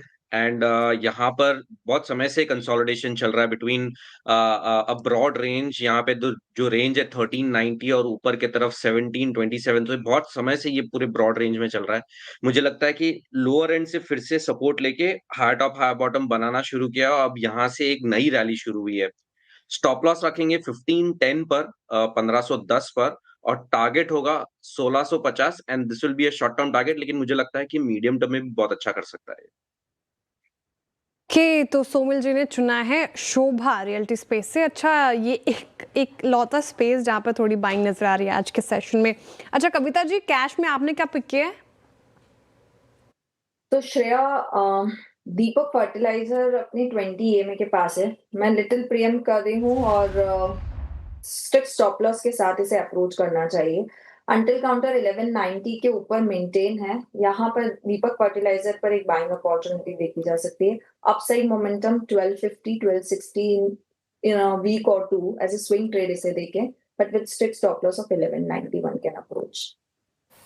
ओके, दीपक फर्टिलाइजर्स आपका, कविता जी का बाय कॉल, ये बाय कॉल है, कैश ट्रेड। मीनवाइल अगर आप एक 12:09 का निफ्टी बैंक का लो देखें, 59,551, सबसे बड़े पुट राइटर्स 59,551 यानी डॉट 20 डेमा, और उस 20 डेमा से अब तक लगभग आप समझिए कि अनुज 250 पॉइंट का पुल बैक है, और पूरा का पूरा स्पॉन्सर किया ICICI बैंक ने। HDFC बैंक आज चला नहीं, लेकिन गिरा नहीं, ये भी अगर आप देखें अपने आप में एक कंट्रीब्यूशन है, बट इट्स ICICI बैंक। मेरी स्क्रीन जो है ना, अब आप कहेंगे जनाब आप तीसरी बार जिक्र क्यों कर रहे हैं, करना पड़ रहा है, पूरी डोमिनेट करता हुआ ICICI bank, call options, futures, cash price dominate करता हुआ। और ये प्राइस जो है ICICI बैंक का 20 अगस्त 2025 के बाद कब तक सबसे हाईएस्ट लेवल, यही अकेला डाउनसाइड रेस्ट्रिक्ट करता हुआ। खैर, एक ब्रेक।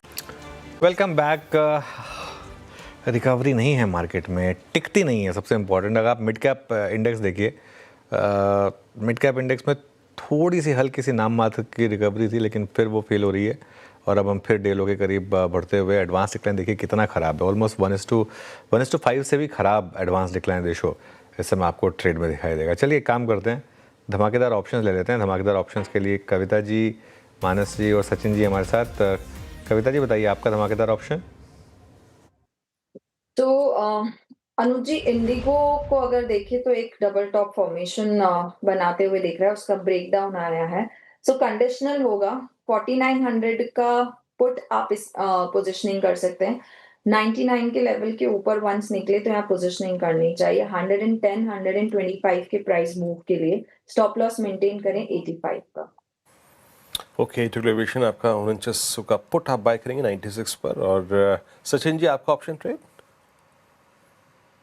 जी, यहाँ पर BHEL में एक काफी वर्टिकल ड्रॉप नजर आया है, अपने काफी इंपॉर्टेंट सपोर्ट क्लस्टर के नजदीक वापस पहुंच चुका है। तो मुझे लग रहा है वापस एक कॉन्ट्रा लॉन्ग बनाने का मौका मिल सकता है। जिस तरीके से 290 का जो कॉल ऑप्शन है लगभग अराउंड 7.6 के आसपास फिलहाल ये ट्रेंड हो रहा है, तो 7 रुपए तक मुझे लग रहा है खरीदारी की जा सकती है। स्टॉप लॉस आप 5.2 पे लगाए एंड हो सकता है कि 1 से 2 दिनों की रिकवरी में ये पर्टिकुलर ऑप्शन 12 से 13.5 तक की एक उछाल दिखाए। यहाँ पर खरीदारी करनी है BHEL के 290 के कॉल ऑप्शन में। स्टॉप लॉस आपको 5.2 पे लगाना है एंड पोजीशंस को 12.5 पर रिव्यू करना है। ओके, तो BHEL का कॉल लेना है आपको 290 का, और इंडिगो का पुट आया लेने के कविता जी की तरफ से। मानस जी, ऑप्शंस में आप क्या पिक कर रहे हैं? देखिए, पुट ऑप्शन में खरीदारी करेंगे। गेल के गैस अथॉरिटी के पुट ऑप्शन में खरीदारी करनी है। गेल में एक फ्रेश ब्रेकडाउन देखने को मिला है, तो 162.50 वाला पुट ऑप्शन 162 रुपए 50 पैसे का पुट ऑप्शन गेल में खरीदेंगे। 3 रुपए 15 पैसे के आसपास ये ऑप्शन ट्रेड हो रहा है। 1 रुपए 90 पैसे के स्टॉप लॉस से इस ऑप्शन में खरीदारी करनी है और 5.5 रुपए के टारगेट सेट करना है।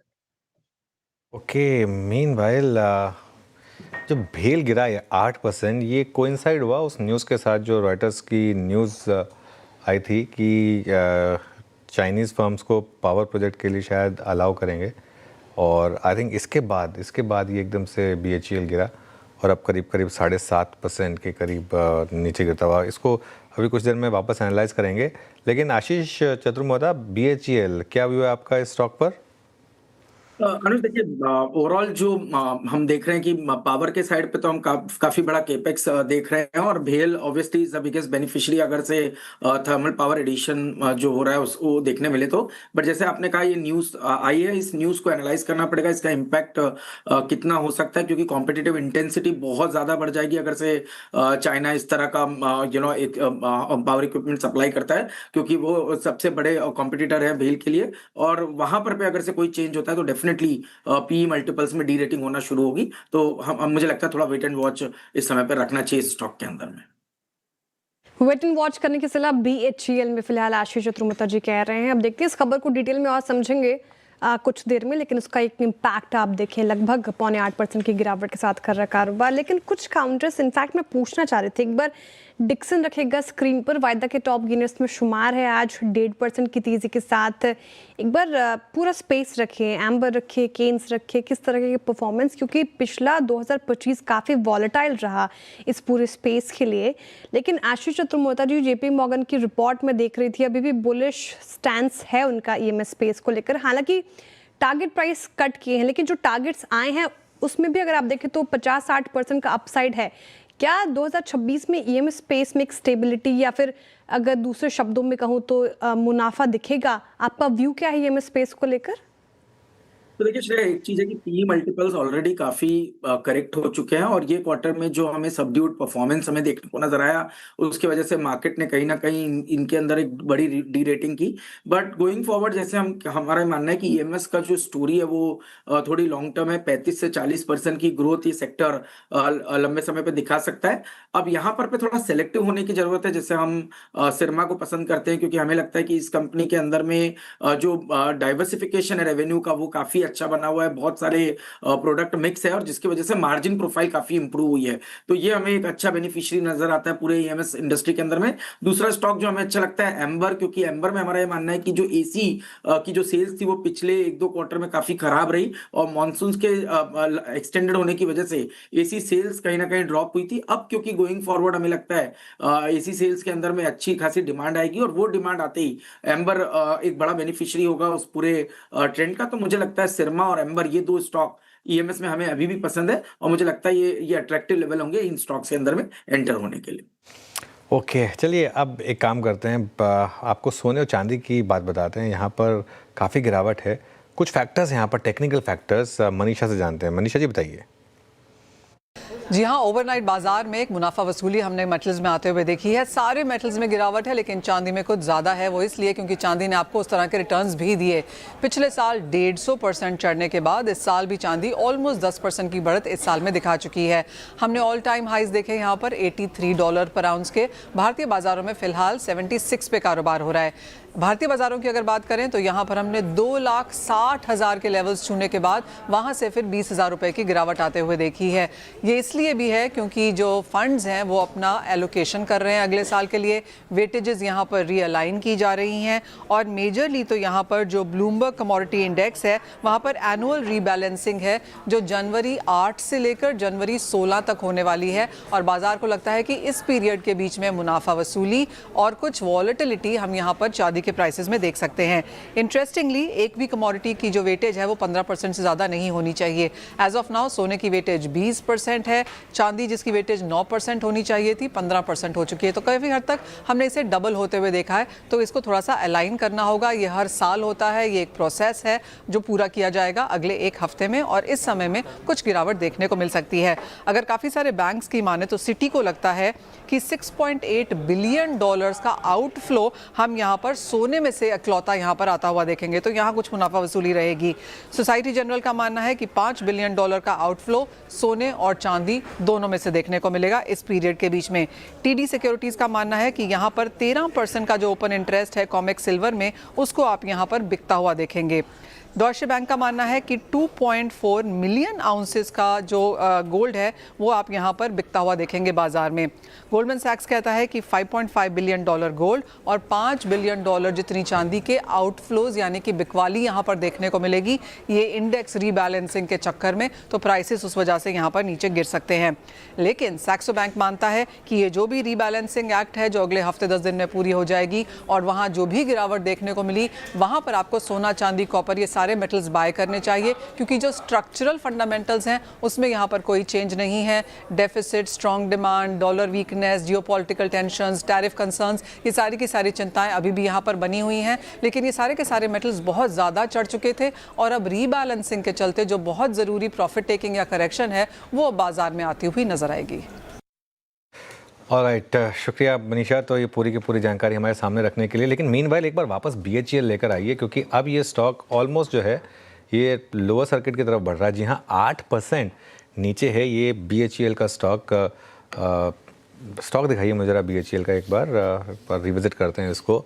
और गिरावट आई है बहुत ज़ोरदार तरीके से। यतिन के पास चलते हैं एक बार और समझते हैं कि क्यों एकदम से गिरावट आई है। तो ये जो चाइनीज़ बिडिंग वाला मामला है पूरा का पूरा उससे रिलेटेड है ये? बिल्कुल। तो अनुज जी, आपको अगर ध्यान है तो गलवान की जब क्लैश हुई थी उसके बाद बहुत सारे रिस्ट्रिक्शन चाइनीज कंपनीज पे लगे हुए थे भारतीय गवर्नमेंट कॉन्ट्रैक्ट में बिडिंग करने के लिए, और ये रोक रॉयटर्स की रिपोर्ट के मुताबिक किसी भी वक्त हट सकती है। सरकार इसके फाइनल डिसीजन मोड में है। अगर हम बात करें रॉयटर्स की रिपोर्ट को, और मैं कोट कर रहा हूँ, रॉयटर्स का कहना यह है कि जो हाई लेवल कमेटी है जो former cabinet secretary Rajiv Gauba head करते हैं, उन्होंने इन प्रिंसिपली सरकार को ये कम्युनिकेट किया है कि ये जो प्रतिबंध है चाइनीज़ कंपनी के ऊपर जो भारतीय कॉन्ट्रैक्ट्स और सरकारी कॉन्ट्रैक्ट्स में पार्टिसिपेट नहीं कर सकते, अब ये रिस्ट्रिक्शंस हटाए जाएं। इसके दो कारण हैं।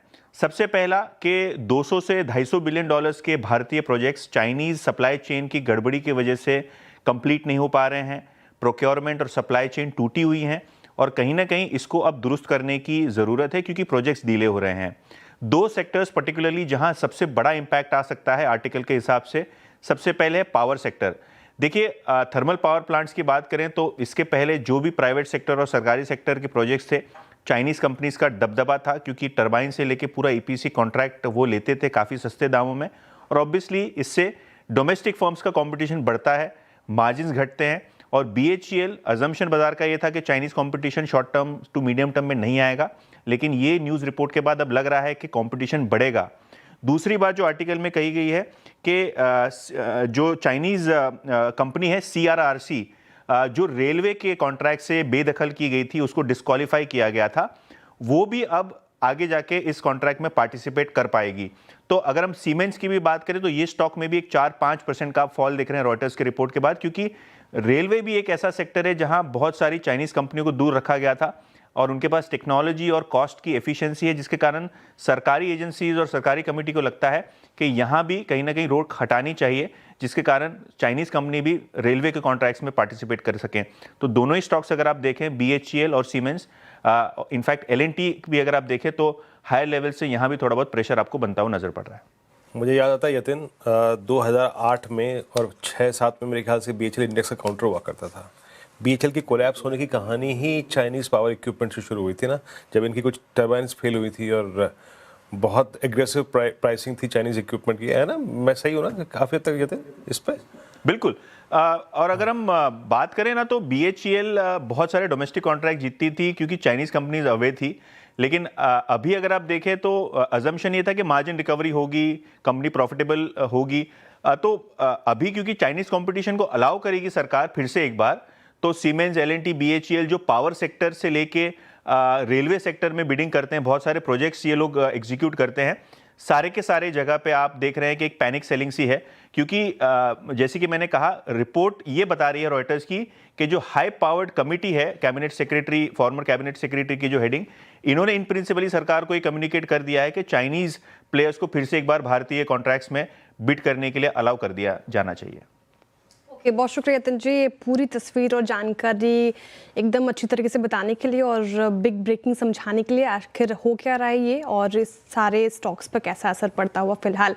सारे स्टॉक्स आपको भी फिलहाल 9%, तो बीएचईएल 9% से ज़्यादा अब टूटता हुआ। लेकिन खराब मूड मॉल में जैसे कि हम चर्चा कर रहे थे, काफ़ी ज़्यादा स्टॉक्स जो हैं वो गिरकर कर रहे हैं कारोबार। लेकिन आईडीएफसी फर्स्ट बैंक का जिक्र किया था मैंने, वायदा के टॉप गेनर्स में शुमार है। शानदार परफॉर्मेंस इस पर्टिकुलर काउंटर से और रिवाइज रेट्स हुए हैं। इससे क्या हुआ है और खबर क्या है, ये समझ लेते हैं आशीष चतुर्वेदी से। आशीष, गुड आफ्टरनून, बताइए आईडीएफसी फर्स्ट बैंक में अच्छी तेजी, वजह क्या है? बिल्कुल, यहाँ पर तेजी देखने को मिल रही है। कारण ये है कि आईडीएफसी फर्स्ट बैंक ने काफ़ी ज़्यादा कासा यानी current account, savings account, deposit हासिल किए थे, क्योंकि वो सेविंग्स बैंक का रेट ऑफ इंटरेस्ट सबसे हाईएस्ट दे रहे थे और इसी के चलते बहुत ज़्यादा खाते वहाँ पर खुले हुए थे। अब इनके पास हेल्दी कासा आ चुका है। 2 दिन पहले आपको याद होगा कि बढ़िया ब्रोकरेज हाउस की तरफ से रिपोर्ट भी आई थी स्टॉक के ऊपर। अब खास बात है कि एक बार दरें मैं आपको बता देता हूँ कि अगर आप आईडीएफसी फर्स्ट बैंक का सेविंग्स अकाउंट आपके पास है और 5 से लेकर 10 लाख तक का आप बैलेंस रखते हैं, पहले आपको 7% मिलता था, अब इन्होंने घटा दिया है और 5% कर दिया है। 10 लाख से लेकर 5 करोड़ है तो पहले जो 7% ब्याज मिलती थी आपको, वो घटकर 6.5% हो गई है। 5 से 10 करोड़ भी अगर आपके खाते में है तो 6.75% से घटकर अब 6.5% कर दी गई है। अब देखिए, कासा बहुत बड़ा और इम्पॉर्टेंट मेजर फैक्टर है आईडीएफसी फर्स्ट बैंक के लिए, क्योंकि जितनी भी टोटल डिपॉजिट है इसका 43% इनके पास कासा से आता है। अब खास बात है कि कॉस्ट ऑफ फंड्स इनका लगातार कम हो रहा है। जो प्रीवियस क्वार्टर का कॉन्कॉल हुआ है, इसमें मैनेजमेंट ने कहा है कि 19 बेसिस पॉइंट की कटौती यहाँ पर देखने को मिली इनके कॉस्ट ऑफ फंड्स में, जो कि अब घटकर 6.23% आ गया। अब सेविंग्स बैंक पर ये ऑलरेडी कम ब्याज देंगे, 43% है, तो कॉस्ट ऑफ फंड्स आप समझिए कि यहाँ से और घटते हुए नजर आएंगे। तो सीधा असर आपको आरओएस पर देखने को मिलेगा और जो नेट इंटरेस्ट मार्जिन्स है यहाँ पर भी सुधार देखने को मिलेगा। कॉस्ट ऑफ फंड्स तो लगातार घटते जा रहे हैं, लेकिन ओवरऑल काफ़ी सारे पैरामीटर्स ऐसे हैं जो बता रहे हैं कि स्टॉक में रिवाइवल देखने को मिल रहा है। अब Q2 के मैनेजमेंट कॉन्कॉल आप सुने तो ये बता रहे हैं कि निम्स में अब यहाँ से रिकवरी देखने को मिलेगी, एक कैटलिस्ट और मिल गया। साथ में अगर आप देखें तो उन्होंने जो गाइडेंस दी है ये 5.8% की है। एमएफआई सेगमेंट जो को पिछले 5 से 6 क्वार्टर में बहुत दबाव दिखा रहा था, किसी भी बैंक का, किसी भी एनबीएफसी का माइक्रो फाइनेंस अच्छा नहीं कर रहा था, लेकिन ये कह रहे हैं कि अब बुरा दौर पीछे छूट चुका है, यहाँ से रिकवरी देखने को मिल सकती है। और दूसरे प्राइवेट बैंकों की तुलना में वैल्यूएशन भी देखें तो FY27 के हिसाब से 1.5 टाइम्स पर, यानी अट्रैक्टिव वैल्यूएशन है और एक तेजी का कैटलिस्ट भी है। इसी के चलते स्टॉक में आज एक्शन है। बिल्कुल, शुक्रिया आशीष। मीनवाइल बीएचईएल में अब वो 10% का डाउन सर्किट लग गया है और वीरू की मेमोरी बहुत स्ट्रांग है। सही कहा वीरू ने, वो वाकई में जब बीएचईएल का डाउनफॉल शुरू हुआ था वो यहीं से शुरू हुआ था। 2007-8 में ये एक इंडेक्स का भी स्टॉक हुआ करता था उस समय पर, और उसके बाद फिर बीएचईएल की लगातार डी रेटिंग हुई थी और एक समय तो ये आया था कि बीएचईएल काफ़ी, आई थिंक डबल डिजिट में भी आ गया था मेरे ख्याल से, अगर मेरी मेमोरी सही है तो, है ना वीरू? 35 का लो है मेरे ख्याल से, 35 का लो है। बिल्कुल। खैर, पिछले 2 क्वार्टर अच्छे रहे थे बीएचईएल के, तब देखते हैं यहाँ पर उसके बाद किस तरीके की कोई रिकवरी आएगी या नहीं आएगी। लेकिन ऑयल इंडिया एक और शेयर है जो आज प्रेशर में है। कोटक सिक्योरिटीज़ का ये मानना है कि यहाँ 35% की गिरावट आ सकती है। क्यों भला? कंचन से जानते हैं। कंचन, good afternoon. Ji, good afternoon. जो करंट मार्केट प्राइस इसका चल रहा है 410 रुपए, वहां से इनका मानना है कि हमें करीब करीब 35% का डाउनसाइड देखने को मिल सकता है। 260-275 के जो लेवल्स हैं वो यहाँ पे आते हुए दिखाई दे सकते हैं। इसके पीछे का सबसे बड़ा कारण है यूएस इस टाइम पे काफी बड़ा सरदर्द बना हुआ है। जो टैरिफ की धमकी इस टाइम पे दी गई है, उससे जो रशिया का ऑयल इंपोर्ट किया गया है उसमें एक असर आ रहा है, बिकॉज जो कंपनी कंपनीज है अपने इंपोर्ट को कहीं ना कहीं कम करती हुई दिखाई दे रही है। वेनेजुएला के के साथ जो यूएस की प्रॉब्लम इस टाइम पे चल रही है, वहां से भी एक बड़ा इंपैक्ट आता हुआ दिखाई दे रहा है, बिकॉज जो यूएस की सख्ती है वो और भी ज्यादा हम दिन प्रतिदिन देख रहे हैं कि बढ़ती जा रही है। अब रशिया और वेनेजुएला से जो एक्सपोर्ट है वो हमें यहाँ पे कम होता हुआ दिखाई दे सकता है। अगर ऐसा होता है तो हमें ऑल ओवर जो ऑयल मार्केटिंग कंपनीज है वहां पे एक प्रेशर आता हुआ दिखाई देगा। जियोपॉलिटिकल टेंशन हमें बढ़ती हुई दिखाई दे रही है, जिससे ऑयल के प्राइस में हम देख रहे हैं कि एक नरमी आती हुई दिखाई दे रही है। अगर शॉर्ट टर्म की बात करी जाए तो यहाँ पे हमें क्रूड का ऑयल करीब करीब $65 पर बैरल का देखने को मिल सकता है। वही लॉन्ग टर्म का जो मानना है यहाँ पे $70 पर बैरल की संभावनाएं जताई जा रही है। और इस टाइम पे ये भी कहा जा रहा है कि जो ओपेक प्लस क्रूड के प्राइसेस है वो अपने हिसाब से एडजस्टमेंट यहाँ पे करते हुए दिखाई दे सकते हैं। लेकिन सबसे बड़ा रीजन यही है कि जो यूएस है काफी बड़ा सरदर्द बन गया है। ओके, चलिए ठीक है, शुक्रिया कंचन। तो ये ऑयल इंडिया पर इस समय एक अपडेट। अब 4 का चौका की शुरुआत करते हैं। सबसे पहले सस्ता ऑप्शन लेंगे मानस जी से, फिर चलेंगे सचिन जी के पास एफएनओ सुपरस्टार के लिए। चार्ट का चमत्कार के लिए रुचित जुड़ेंगे शो में, इनफैक्ट रुचित जुड़ चुके हैं, उनसे भी ट्रेड लेंगे। और उसके बाद मिड कैप फंडा के लिए आशीष चतुर्मोता है हमारे साथ। मानस जी बताइए आपका सस्ता ऑप्शन। देखिए, सस्ता ऑप्शन के लिए कमिंस के पुट ऑप्शन में खरीदारी करनी है। कमिंस ने 2 दिन पहले अपने 100 मूविंग एवरेज को ब्रेक किया था। कल हमने कंसोलिडेशन देखा, लेकिन आज डाउन ट्रेंड कंटिन्यू हुआ है। तो कमिंस का 4100 वाला पुट ऑप्शन 96 रुपीज पे ट्रेड हो रहा है। 69 रुपीज के स्टॉप लॉस से 150 रुपए के टारगेट के लिए कमिंस के पुट ऑप्शन में खरीदारी करनी है। ओके, कमिंस का पुट ऑप्शन। सचिन जी के पास चलते हैं फिर सुपरस्टार के लिए। सचिन जी क्या पिक करेंगे आप? वीरू जी, यहाँ पर रिआइट्रेट करूंगा एक सेटअप जिसके बारे में हमने सुबह भी बात की थी। एक लॉन्ग कॉल होगा इटर्नल के काउंटर में। पूरे अगर हम सीक्वेंस देखें तो एक लो टॉप लो बॉटम सीक्वेंस रही है पिछले हफ्तों से, बट जिस तरीके से यहाँ पर प्राइस स्टेबल हो रही है 280 285 जोन में, एक पॉजिटिव डाइवर्जन जिसके 60 मिनट्स चार्ट्स पे है, तो मुझे लग रहा है एक अच्छी रिलीफ रैली स्टॉक में नजर आ सकती है। एक ब्रेकआउट हुआ था फॉलिंग वेज फॉर्मेशन का, जिसका प्रोबेबल टारगेट भी लगभग अराउंड 296 के आसपास प्लेस्ड है। तो यहाँ पर रिटर्नल में ही खरीदारी करने की सलाह होगी। 282 का स्टॉप लॉस आपको क्लोजिंग बेसिस पे लगाना है एंड पोजीशंस को 296 के आसपास रिव्यू करना है। ओके, एफएनओ सुपरस्टार के लिए इटर्नल यहाँ पर खरीदारी करा है। कंडीशनल बाय है, याद रखिएगा। रिव्यू भी करने की सलाह मिली है, लेवल्स बता दिए गए हैं। लेकिन चार्ट का चमत्कार लेंगे हम रुचित जी से। रुचित जी, गुड आफ्टरनून और स्वागत है आपका कार्यक्रम में। शुरुआती से करते हैं, बताइए चार्ट का चमत्कार के लिए कौन सा स्टॉक सुझाएंगे आप? जी, very good afternoon to everyone. Chart में आज हॉस्पिटल्स में खरीदारी की सलाह रहेगी। अब थोड़ा सा कॉन्ट्रा ट्रेड है, बट लेकिन अगर आप डेली के चार्ट स्ट्रक्चर देखें तो रिसेंटली ऑलरेडी एक प्राइस बेस्ड करेक्शन के थ्रू ये स्टॉक जा चुका है। 8000 का हाई लगा के लगभग 7000 तक रिसेंट करेक्शन आया और लास्ट 3-4 ट्रेडिंग सेशंस में जो प्राइस अप मूव हुआ है उसमें वॉल्यूम्स काफी बड़े हैं compare to the average volumes. और स्टॉक ने अपने 50 और 200 डेमा के ऊपर अच्छी खासी क्लोजिंग देके वहां पे सस्टेन कर रहा है। सो हमें लग रहा है कि जो करेक्टिव फेज है वो ये स्टॉक में हो चुका है और अभी एक मार्केट्स को आउट परफॉर्म का यहाँ से कर सकता है। तो करंट लेवल्स पे अपोलो हॉस्पिटल में 7250 के नीचे स्टॉप लॉस रख के खरीदारी करें 7770 के टारगेट के। अब चलते हैं आशीष के पास मिड कैप फंडा के लिए। आशीष बताइए क्या पिक कर रहे हैं?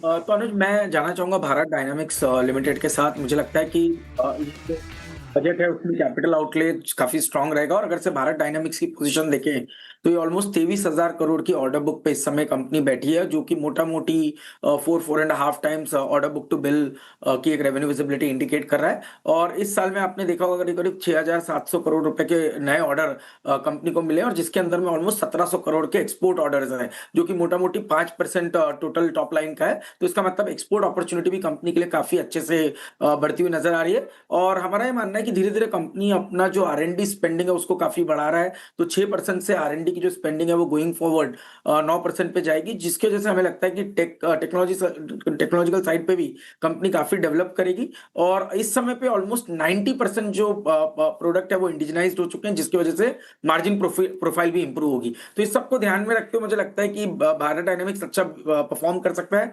टेक्निकली स्टॉक अपने 200 डे मूविंग एवरेज को रेजिस्ट कर और एक बार 1600 के लेवल इस स्टॉक में क्रॉस होते हैं तो मेरा मानना है कि 1850-1900 तक की ट्रेजेक्टरी भारत डायनामिक्स में देखने को नजर आ सकती है। रिस्क रिवॉर्ड फेवरेबल है, तो मैं समझता हूं 1480 के आसपास एक सपोर्ट है। ये सपोर्ट होल्ड करता है तो अच्छी खासी एक अपसाइड भारत डायनामिक्स के स्टॉक में देखने को नजर आ सकती है। ओके, चलिए अब काम करते हैं, एक छोटा सा ब्रेक लेते हैं और उसके बाद गुरमीत जुड़ेंगे हमारे साथ, उनसे बात करेंगे इस मार्केट में करना क्या है। CIO Gurmeet Chadha. Gurmeet, good afternoon. Gurmeet, ये मार्केट को क्या हुआ एकदम से? क्या ये पूरा का पूरा सिर्फ डोनाल्ड ट्रंप का वो जो बिल है उसका डर है या कुछ और है मार्केट को जो सता रहा है इस समय? अनुज, ट्रिगर ऑब्वियसली जो 500% टैरिफ वाला प्रपोजल है वो है। उसके अलावा अब एफआई सेलिंग में हम बीच बीच में देखते हैं कि कमी होती है, बट वो फिर पिकअप हो जाती है, तो लगभग 1500 से 2000 करोड़ का है। उसके उसके साथ साथ करेंसी में भी मुझे लगता है एक स्टेबिलिटी नहीं आ पा रही है। 30-40 पैसे का अगर रोज फ्लक्चुएशन होता है तो वो एक थोड़ा सा कंसर्निंग होता है। तो मुझे लगता है कि ये ग्राइंडिंग मार्केट है, ये थोड़ा ठीक होता है फिर आपका नीचे आता है। तो पेशेंस पेशेंस की दरकार है। और दूसरा, बाजार जहां भी अनसर्टेनिटी है, जहां भी थोड़ी भी अनसर्टेनिटी आएगी अर्निंग्स को लेके, वहां पे बहुत ब्रूटल है। तो थोड़ा एक्सपोर्ट ओरिएंटेड स्टॉक्स का अगर आज आप देखेंगे या यूएस एक्सपोजर स्टॉक्स का देखेंगे तो आज काफी तेज गिरावट देखने को मिली है। और वहीं हमने देखा है कि जहां अर्निंग्स की विजिबिलिटी अच्छी है, जैसे डिफेंस है, बाजार को लग रहा है कि एलोकेशन बढ़ेगा, ग्लोबली भी डिफेंस स्पेंड बढ़ रहा है, डोमेस्टिकली भी बढ़ेगा। बैंक्स काफी स्टेबल हैं क्योंकि अर्निंग्स लार्जली इन लाइन आने वाली है। कुछ एक बैंक्स के अच्छे पॉजिटिव क्वार्टरली अपडेट आए हैं। ऑटो स्टॉक्स में आपको बहुत ज्यादा वोलेटिलिटी नहीं देखने को मिलेगी, ब्रॉडली स्टेबल है। मैं करेक्शन की बात कर रहा हूँ एक ब्रॉड रेंज में। तो उस तरीके से बाजार बिहेव कर रहा है। बट मुझे लगता है अनुज, ये थोड़ा सा ओवरडन लग रहा है। ये मैं शायद पहले भी बोल चुका हूँ और शायद क्लिशे लग रहा है, पर ये जो टैरिफ रिलेटेड न्यूज है, ये आप रोज एक नई न्यूज लाके रोज बाजार को नहीं बियॉन्ड अ पॉइंट कर सकते हैं। तो आई थिंक थोड़ा वेट करते हैं। मुझे लगता है बजट में कुछ पॉजिटिव अनाउंसमेंट्स आनी चाहिए, चाहे वो स्पेंडिंग को लेके हो, चाहे वो एलटीसीजी की बात हो रही है सॉवरेन फंड्स के लिए, पावर रिफॉर्म्स की बात हो रही है। तो आई थिंक बजट तक थोड़ा पेशेंस रखना चाहिए। मेरा ये मानना है कि शायद वहां से चीजें बेहतर हो सकती है। ओके गुरमीत जी, ये रिलेटिव स्ट्रेंथ आपको कहाँ नजर आ रही है इन सर्कमस्टेंसेस में, या फिर स्कोप ऑफ रिलेटिव स्ट्रेंथ कहीं है तो वो बताइए। क्योंकि आपने जैसा कि कहा कि बजट भी एक बड़ा इवेंट खड़ा है नज़दीक हमारे, वो रिलेटिव स्ट्रेंथ कहाँ दिखाई दे रही है आपको इस वक्त? मुझे लगता है जो इंटरेस्ट रेट सेंसिटिव सेक्टर्स हैं, फाइनेंशियल्स है, जीएसटी रिलेटेड सेक्टर्स है, कंजम्पशन, हालांकि कंजम्पशन स्टॉक्स में भी थोड़ा करेक्शन हुआ है, बट यहाँ पे एक आपको अर्निंग सरप्राइजेस कम देखने को मिलेंगे। तो वहीं वहां पे रिलेटिव स्ट्रेंथ नजर आ रही है। 14 जनवरी को ग्लोबल बॉन्ड इंडेक्स का भी अनाउंसमेंट है। अगर भारत का बॉन्ड इंक्लूड होता है, जिसकी काफी हाई प्रोबेबिलिटी है, तो बॉन्ड यील्ड में थोड़ी कटौती आनी चाहिए। जो बॉन्ड सेलिंग है वो रुकेगी, और बॉन्ड यील्ड्स अगर नीचे आते हैं तो उसका भी एक पॉजिटिव इम्पैक्ट देखने को मिल सकता है। कहीं ना कहीं बाजार थोड़ा सा जियोपॉलिटिकल ईरान को लेके भी, जैसे अनसर्टेनिटी है, उसको लेके भी थोड़ा डरा हुआ है। तो मेरा ये मानना है कि अर्निंग सपोर्ट की तरफ रहिए, तो बैंकिंग, ऑटो, कंजम्पशन, डिफेंस, यहाँ पे रिलेटिवली अगर आप बोलना चाहें तो स्ट्रेंथ है। बट इस मार्केट में कुछ सेफ नहीं है वीरू। अगर जैसे आप रिलायंस को देखिए, बहुत बड़ा कोई ऐसा ट्रिगर नहीं है और स्टॉक गिरा है 8-10%। हमने यही चीज एचडीएफसी बैंक में देखी करेक्शन आते हुए। तो ब्रॉड बेस्ड सेलिंग में रिलेटिवली स्ट्रेंथ आप देख सकते हैं, बट सप्लाई प्रेशर रुकना जरूरी है। ये जो कंटिन्यूअस सप्लाई प्रेशर है एफआईएस का सेल का, ये रुकना जरूरी है। और इसके लिए जैसे मैंने बोला, करेंसी स्टेबल होना जरूरी है, अर्निंग डबल डिजिट में आना जरूरी है, सबसे इम्पोर्टेंट। गुरमीत जी, गुड आफ्टरनून। जैसा कि आपने भी मेंशन किया, कुछ भी सेफ नहीं है मार्केट में, तो सब तो पूछते हैं कि क्या करना है, लेकिन क्या नहीं करना है, ये बताएं। देखिए, एक जो हमारा टेंडेंसी होता है कि कोई स्टॉक गिर गया है 30-40% और अर्निंग, या हम वैल्यूएशन देके बिना ऐड करते हैं, वो एक थोड़ी गलती से बचना चाहिए। बहुत सारे स्टॉक गिरने के बावजूद 40-50 टाइम्स अर्निंग्स पे है।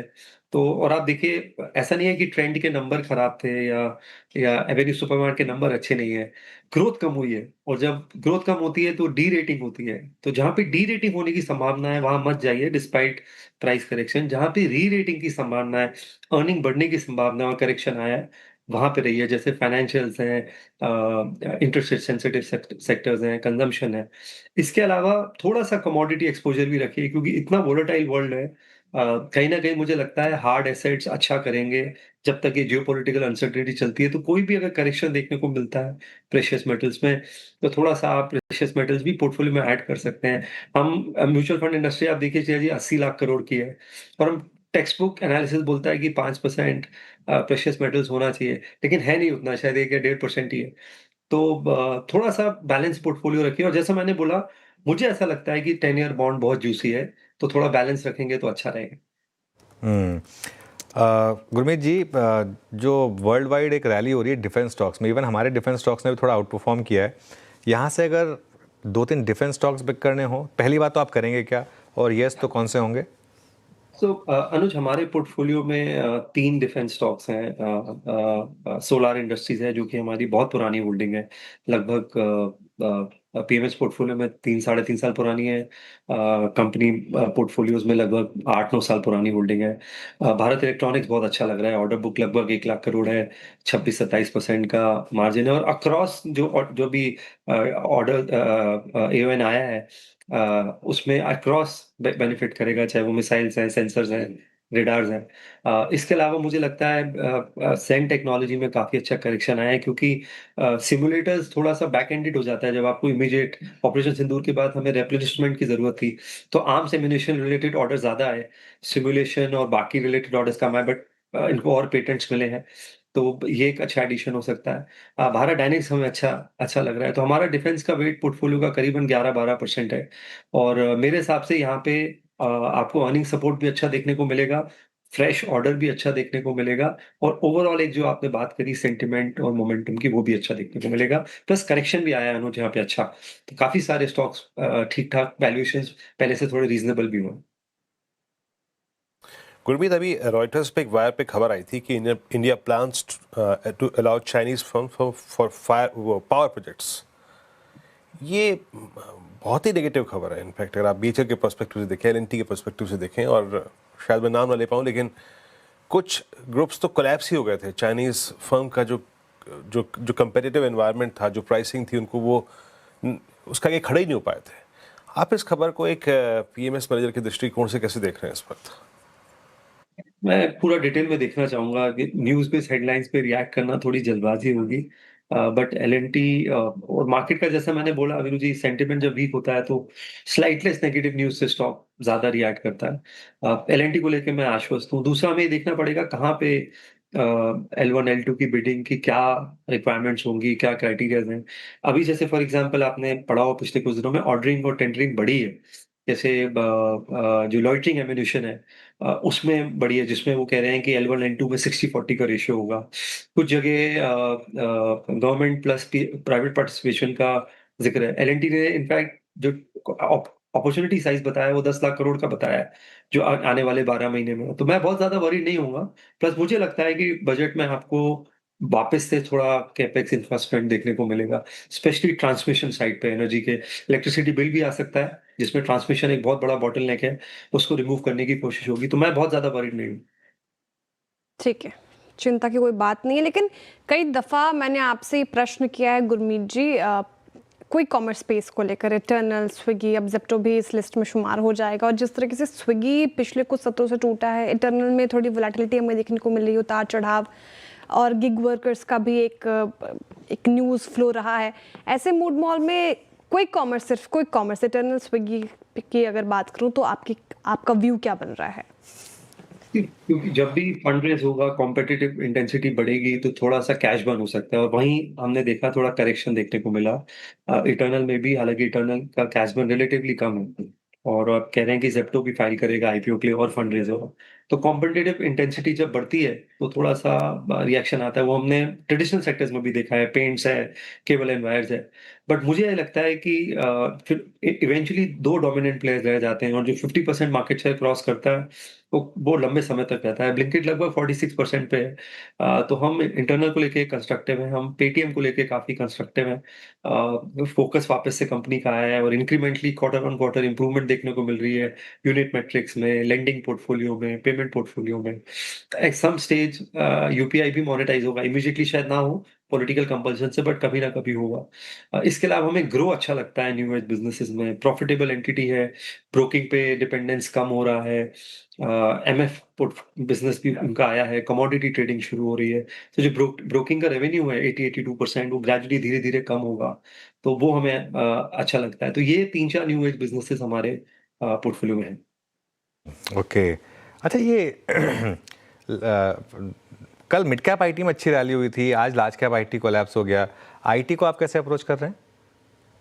अनुज, मैं थोड़ा सा सिलेक्टिव रहूंगा। मैं हमारे पास लार्ज कैप में एचसीएल टेक है, वैल्यूएशन रीजनेबल है, उन्होंने अच्छा किया है टफ ईयर में, गाइडेंस पे स्टिक किया है, सॉफ्ट और थोड़ा ज़्यादा डाइवर्सिफाइड है, यूएस डिपेंडेंस कम है, H1B रिलेटेड मोबिलिटी कम है, सॉफ्टवेयर बिजनेस अच्छा कर रहा है उनका, धीरे धीरे पिकअप कर रहा है, ईआरडी स्पेस अच्छा कर रहा है, आईटी सर्विसेज वेल डाइवर्सिफाइड है।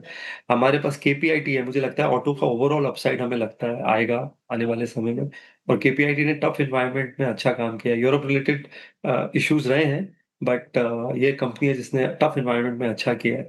और हम परसिस्टेंट और कोफोर्स में से अगर कुछ हमें अच्छा डिप मिलता है अनुज, तो हम ऐड करना चाहेंगे। हम आईटी पे बहुत ज्यादा नेगेटिव नहीं है, इनफैक्ट हमारे लिए थोड़ा सा ये कॉन्ट्रेरियन बेट हो सकता है, जैसा जैसे मैं बोला, बशर्ते नतीजे और गाइडेंस दोनों अच्छा हो अभी जो अर्निंग्स आएंगी उससे।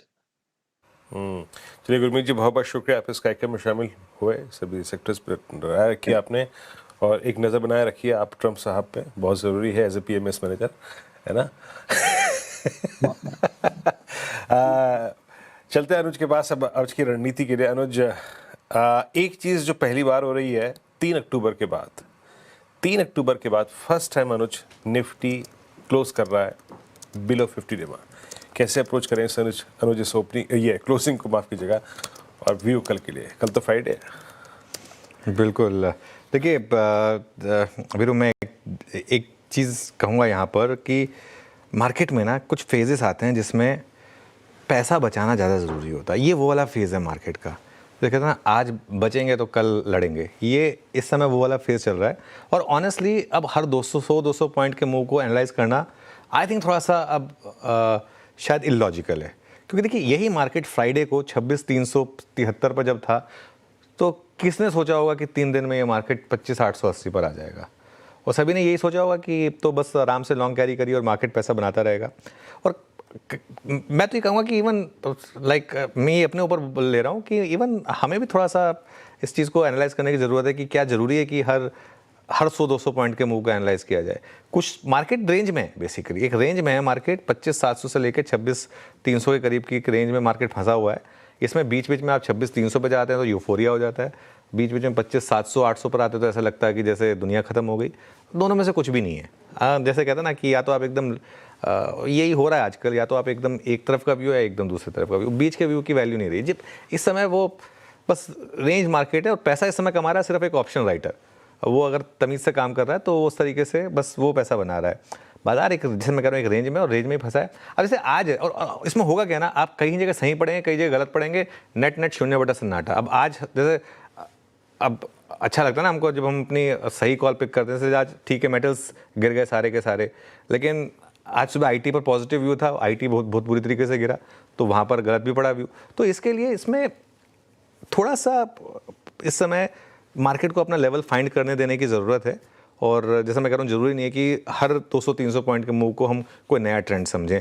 ये मार्केट इस समय टफ मार्केट है, दोनों तरफ की अगर ट्रेड आप स्कैल्पिंग ट्रेड ले सकते हैं तो आप पैसा बना रहे हैं, वरना इस मार्केट में रिस्क है कि आप दोनों तरफ पैसा खोएंगे, ये बात समझ लीजिए। चलिए यतिन के पास चलते हैं और डीलिंग रूम से, यतिन केक आया क्या डीलिंग रूम से? डीलिंग रूम से केक आया है, लेकिन बाजार का जो हाल है उससे बहुत लोग निराश हैं। इनफैक्ट जो वॉलेटिलिटी बाजार में दिन ब दिन बढ़ती जा रही है वो चिंता का विषय है। हालांकि 2 स्टॉक्स जो डीलर्स मोमेंटम वाइज खरीदारी कर रहे हैं, उनमें सबसे पहले इटर्नल। यहाँ जो एफआईआई फ्लोज है काफ़ी शानदार हैं। इनफैक्ट डीलर्स यहाँ 290 तक के टारगेट्स के लिए जनवरी सीरीज़ के फ्यूचर्स की BTST की स्ट्रैटेजी सजेस्ट कर रहे हैं, और कहीं ना कहीं स्टॉक में काफ़ी अच्छी मजबूती भी देखने को मिल रही है, क्योंकि ऊपर के लेवल से स्टॉक करेक्ट हुआ है। तो कहीं ना कहीं क्वार्टरली नंबर्स और अपडेट्स के पहले ये काउंटर में मोमेंटम है। और इसी तर्ज पे इंडस टावर, अब लोग इसको एक डिफेंसिव स्टॉक की तरीके से देख रहे हैं। लोग टैरिफ हाइक टेलीकॉम में एक्सपेक्ट कर रहे हैं, और इंडस टावर एक स्टॉक ऐसा है जहां HNIs भी काफ़ी एक्टिव हैं। 450 के टारगेट्स के लिए डीलर्स को ये भी स्टॉक पसंद है।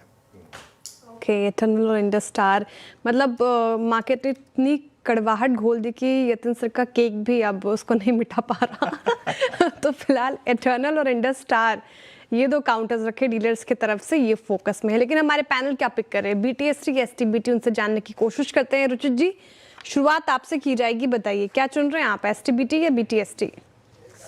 ये एसटीबीटी रहेगा और मेटल स्पेस में से नेशनल एल्यूमिनियम में शॉर्ट करके जाने की सलाह रहेगी। एक तो ओवरबॉट जोन में आरएसआई ने नेगेटिव क्रॉसओवर दिया है और डेली चार्ट्स पे इवनिंग स्टार पैटर्न का फॉर्मेशन हो रहा है और इतने अच्छे अप ट्रेंड के बाद में जब इवनिंग स्टार का पैटर्न फॉर्म होता है तो टेक्निकली उसे एक ट्रेंड रिवर्सल माना जाता है। सो हम एक पुल बैक मूव एक्सपेक्ट कर रहे हैं। तो करंट लेवल्स पे 339 के ऊपर स्टॉप लॉस रख के नेशनल एल्यूमिनियम के फ्यूचर्स में शॉर्ट पोजीशंस बना के जाए 320 के टारगेट्स के लिए। ओके अच्छा, मीनवाइल एक बार बीएचईएल वापस देखते हैं। बीएचईएल में थोड़ी सी रिकवरी आई जरूर है लोअर लेवल से। आई थिंक कहीं ना कहीं शायद कुछ क्योंकि स्टॉक का अप ट्रेंड उससे पहले इंटैक्ट था, कुछ लोगों ने इस अपॉर्चुनिटी इस फॉल को थोड़ा सोचा होगा बाय करने के लिए। वैसे भी अगर आप वो लिंक पूरा पढ़ेंगे तो उसमें कहीं स्पेसिफिकली मेंशन नहीं है कि सिर्फ पावर कंपनीज या सिर्फ बीएचईएल, और चाइनीज़ कंपनियां तो वैसे भी बिड कर रही हैं भारत में, ऐसा नहीं है। ये स्पेशली गवर्नमेंट कॉन्ट्रैक्ट की बात हो रही है। लेकिन हाँ, जो भी है प्राइस डैमेज तो है, लेकिन लोअर लेवल से थोड़ी रिकवरी आई है। जो 12% स्टॉक गिर गया था अब वो करीब करीब 8-8.5% नीचे है। कविता जी, आप क्या कैरी कर रही हैं कल के लिए? अनुज जी, एसटीबीटी लेकर जाएंगे। डॉक्टर रेड्डीज को आप शॉर्ट करके जा सकते हैं, 1205 के लेवल पर है। फ्यूचर्स ट्रेडिंग एट 1203, तो शॉर्ट करें और 1160 के प्राइस टारगेट के लिए आप इसे लेकर जा सकते हैं। 1220 के स्टॉप लॉस को मेंटेन करना चाहिए। Okay doctor Reddy's sell. Saumil, आपका ट्रेड? मेरा बाय साइड का ही ट्रेड होगा, साइंट लिमिटेड। और यहाँ पर एक एंडिंग डायगोनल पैटर्न कुछ समय पहले ऊपर की तरफ ब्रेकआउट हुआ था और कल के सेशन में भी बहुत अच्छा मोमेंटम था। आज थोड़ा सा फ्लैट टू नेगेटिव है। मुझे लगता है ये एक बाइंग अपॉर्चुनिटी रहेगी। स्टॉप लॉस रहेगा 1130 का और टारगेट होगा 1300 पर। वो शॉर्ट साइड के ट्रेड आए हैं, एक अभी सोमिल जी की तरफ से बाय की आई है कॉल। गाबर सर, आप किस तरफ हैं? और एक शॉर्ट स्टॉक का नाम है APL Apollo. APL Apollo trade कर रहे हैं 911 के आसपास, 10 रुपए का स्टॉप लगाएंगे।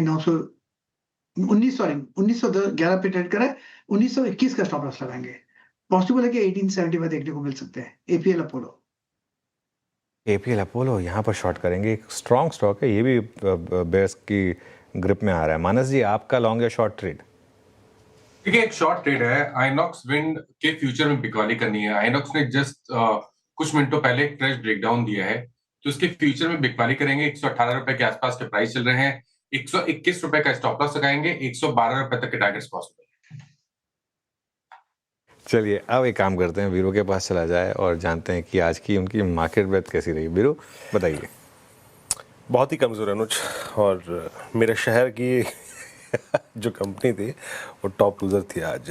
बीएचईएल आपकी स्क्रीन पर आएगा डे लो ऊपर। हालांकि रिकवरी है थोड़ी सी, और मात्र 5 लॉन्ग। एक बार फिर लेके आइए वो स्लाइड, फिर स्लाइड लेके आइए।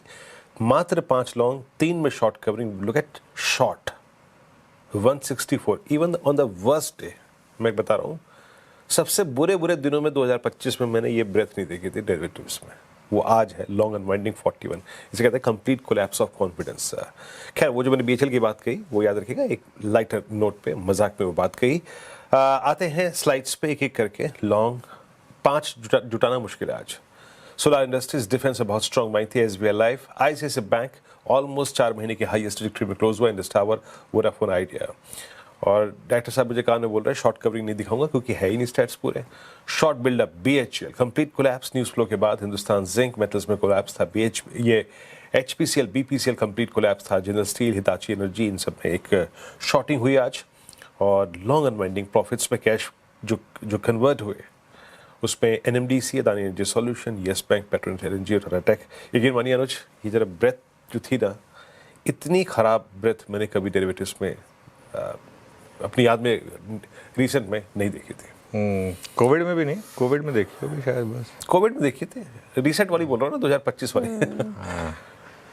ठीक बात है, 2025 वाली। वैसे कोविड भी रिसेंट ही है, बहुत ज़्यादा दूर नहीं था, 2020। खैर एनीवे, चलिए अब आखिरी के 9 मिनट बचे हैं। वैसे मार्केट में रिकवरी कहीं से भी नहीं है, किसी भी एंगल से नहीं है। एक अगर आप सिर्फ जैसे कहते हैं ना क्लचिंग ऑन टू स्ट्रॉज, अगर आप वो कहते हैं ना डूबते को तिनके का सहारा, अगर उसको उस तरीके से कहेंगे तो कहेंगे कि बैंक निफ्टी अभी भी 20 डे को बचा रहा है। लेकिन at the end of the day screen तो यही बता रही है कि दिक्कत है। अच्छा पता है मुझे ये भी लग रहा है कि ये इस मार्केट ने ना बहुत लोगों को तंग भी किया है, बहुत परेशान भी किया। पोर्टफोलियो तो पहले ही परेशान थे, अब तो लार्ज कैप भी गिरने लग गए। पहले कम से कम ये था कि मिड कैप भी गिर रहे हैं। अच्छा एक और स्टॉक दिखाता हूँ मैं आपको, ये देखिए ट्रांसफॉर्मर एंड रेक्टिफायर। इसका स्टॉक का चाल देखिए आप, नंबर कहीं से भी खराब नहीं थे स्टॉक के, लेकिन 9% नीचे स्टॉक ही गिर गया।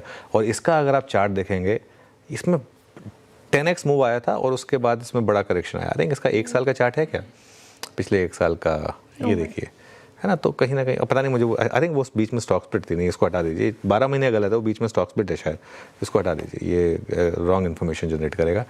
6 महीने का दिखा दीजिए, हाँ 6 महीने का, ये ठीक है। हाँ गिरा है, 40% गिरा है, लेकिन उतना नहीं जितना वो चार्ट बता रहा था। खैर एनीवे, एक दो और चार्ट चेक ले लेते हैं और उसके बाद फिर क्लोजिंग की तरफ बढ़ेंगे। इस वीक मार्केट में भी अगर आज एक स्टॉक बचा रहा तो वो था ICICI बैंक। क्लियरली आज भी ICICI बैंक ने अपनी तरफ से पूरी कोशिश की, 0.5% ऊपर था ये स्टॉक। गाबा सर, अगर किसी को लॉन्ग करना है तो क्या ICICI बैंक ठीक चॉइस होगी? बिल्कुल बिल्कुल होनी चाहिए, लेकिन इतना है कि 3-4-5 दिन से बहुत अप मूव मिला है। आज थोड़ा स्मॉलर मूव है कंपेयर टू यस्टरडे, लेकिन फिर भी अप मूव तो ऑन है। किसी को लॉन्ग करना है तो सिर्फ एक स्टॉप लगाना पड़ेगा, वो रहेगा करीब 1425 का। 1430 पे ट्रेड कर रहा है, 8 रुपए का स्टॉप है। अपसाइड 1450 तक पॉसिबल है, विल नॉट, व्हाई नॉट। 1416 भी, 60 भी पॉसिबल है। तो यस, लॉन्ग तो कर सकते हैं जिसको लॉन्ग करना है। ओके, ICICI बैंक 1434 पे क्लोज की तैयारी करता हुआ। एक दो स्टॉक्स और देख देता हूँ आपकी स्क्रीन पे जो कि अच्छे क्लोज की तरफ बढ़ रहे हैं। एक बजाज फाइनेंस में क्लोज इंटरडे आप कह सकते हैं अच्छा है, लेकिन ट्रेजेक्टरी बहुत खराब है। याद रखिएगा बजाज फाइनेंस बहुत क्लोज अपने 200 डे मार्केट क्लोज होता हुआ। और टेलीकॉम स्पेस पे इंडस टावर्स आज एक मूव लिया इसने 2-3 दिन की गिरावट के बाद, तो ये थोड़ा सा आज इसने एक फाइट बैक किया। उसके बाद SBI लाइफ एक स्ट्रॉन्ग कैंडिडेट था। और अगर आप देखें कुछ काउंटर्स जो कि अच्छे थे, मेरे स्क्रीन पर आप देखें गिन के 5 गेनर्स से डेरिवेटिव्स के, बाकी सब जगह पेन है। और कुछ कंस्ट्रक्शन और इंफ्रा में जो स्टोरी बन रही थी, कुछ काउंटर्स अगर आप देखें तो अच्छा कर रहे थे, उनमें भी आज एक कोलैप्स है। और मैं डेरिवेटिव्स में जो अल्टीमेट शॉर्ट क्रिएट हुए उसमें Oracle financials mid cap IT में ये इस दौर की लोवेस्ट ट्रेजेक्टरी में जाके क्लोज हो रहा है। कोफोज देखिए मिड कैप IT में ये भी क्लासिकल इन्वर्टेड फ्लैग। मानस, ये कोफोज पे आपका टेक क्या होगा, क्योंकि इसने कल IT की रैली में बहुत ही रेस्ट्रिक्टेड वे में पार्टिसिपेट किया था, even shortest moving average 10 day में पार हुआ था सिर्फ। आपका टेक क्या है? अगर ये IT का पेन कल भी कंटिन्यू करा तो आपको कोफोज की क्या ट्रेजेक्टरी दिखाई देती है नीचे? देखिए सबसे पहले तो 1624 पे स्टॉप लॉस लगा लें अगर आपके पास लॉन्ग पोजीशन है तो। खरीदारी तभी करें जब 20 डे मूविंग एवरेज के ऊपर निकले। 1740 के ऊपर ही खरीदारी करेंगे, उससे पहले खरीदारी नहीं करेंगे। आज की गिरावट पे खरीदारी नहीं करनी है और अपनी पोजीशन में 1624 का स्टॉप लॉस लगाए। अगर वो लेवल्स ब्रेक हो गए तो 100 वीक मूविंग एवरेज जो कि 1540 है, स्टॉक उसको टच करने की कोशिश करेगा।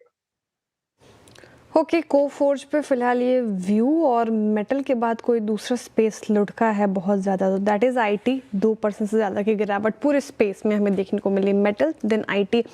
लेकिन कुछ काउंटर्स अगर आप देखें, प्री बजट रैली कह लीजिए, बजट के आसपास ये कुछ स्टॉक्स चलते हैं। ये पूरे केमिकल और फर्टिलाइज़र वाले स्पेस की बात कर रही हूँ। दीपक फर्टिलाइज़र सुझाया था कविता जी ने। फैक्ट भी देखिए स्क्रीन पर एक बार रखिएगा, फैक्ट का चार्ट, और ये करीब करीब अब 0.25% की तेज़ी के साथ क्लोज होने की तैयारी कर रहा है, 890 के लेवल पर है। और इसका मैं देख रही थी चार्ट, 1 महीने में 12% के रिटर्न्स जनरेट किए हैं इसने। कविता जी, फैक्ट पर क्या व्यू बन रहा है? इसको कैरी कर सकते हैं या फिर मीडियम टर्म या शॉर्ट टर्म के लिहाज से अगर आप बात करें तो? अगर किसी की पोजीशनिंग है तो with the stop loss of 870 अपनी पोजीशन में बने रह सकते हैं। अपसाइड मोमेंटम जो है वो 920 तक जाता हुआ दिख सकता है, बट 870 के स्टॉप लॉस के साथ पोजीशनिंग करें। ओके, फैक्ट आपकी स्क्रीन पे 886 पे क्लोज होने की तैयारी करता हुआ। एक बार निफ्टी IT इंडेक्स लेके आइए बस क्लोजिंग रिमार्क्स के तौर पे। निफ्टी IT ने जितना कल कमाया था सब आज गवा दिया, फिर अपने दोनों शॉर्ट टर्म मूविंग एवरेज के नीचे बंद होने की तैयारी करता हुआ। और एक बार जरा प्लीज़ टाइटन और लेके आइए, कल का वो सुपरस्टार। कल का अगर आप देखें क्वार्टरली अपडेट के बाद जो स्टॉक बहुत चला था, आज थोड़ा सा अगर आप देखें रिट्रेस हुआ, आई मीन एट 4243, बट अभी भी याद रखिएगा बहुत ही स्ट्रॉन्ग ट्रेजेक्टरी में था। और मैं एक देख रहा हूँ जो कविता जी की शॉर्ट कॉल भी थी, इंडिगो एक रिकवरी मोड में था ये स्टॉक, लेकिन इंडिगो में कंप्लीट कोलैप्स। मैंने यही प्रश्न कल मानस से पूछा था, कि ये 2010 से ही रिवर्स हो गया है। इंडिगो में अब एक बहुत ही क्लासिकल इन्वर्टेड फ्लैग, और जो कि टेक्निकली इसको बहुत बहुत बहुत नेगेटिव टेरिटरी प्लेस कर रहा है। मैं देख रहा हूँ पिछले 20 मिनटों से काफ़ी शॉर्टिंग और काफ़ी कॉल राइटिंग, हाई स्ट्राइक्स पे क्लोजर टू 5000 डीलों के आसपास ही स्टॉक क्लोज होता हुआ। चलिए, अब सबसे अच्छा पल आ गया जनाब, इस सेशन का अंत। चलिए अनुज से करवाते हैं, अनुज के पास चलते हैं। अनुज, ओवर टू यू। नहीं वीरू, वैसे थोड़ा सा ये जाती है, आप 2.25 मिनट मुझे दे रहे हैं, इसमें बात क्या करूँगा मैं 2.25 मिनट इस मार्केट के बारे में। मैं तो कहने लायक कुछ है नहीं। देखिए, फेजेस आते हैं मार्केट में, फेजेस आते हैं। ये फेजेस पहले भी आए हैं, आगे भी आएंगे, आते रहेंगे। और इम्पॉर्टेंट ये है कि इन फेजेस से बचना कैसे at the end of the day. और जैसे मैंने कहा कि पैसा बचाइए, पैसा बनाने का फेज भी आएगा मार्केट में। ये मतलब कोई, ये तो जो स्पेशली जो आप जैसे वीरू बता रहे हैं, अगर आपको 2007-8 की मेमोरीज हैं, मार्केट ऐसा इतना ख़राब होता था उस समय, तो मतलब वो तो फेजेस जो नए इन्वेस्टर ने देखे नहीं है।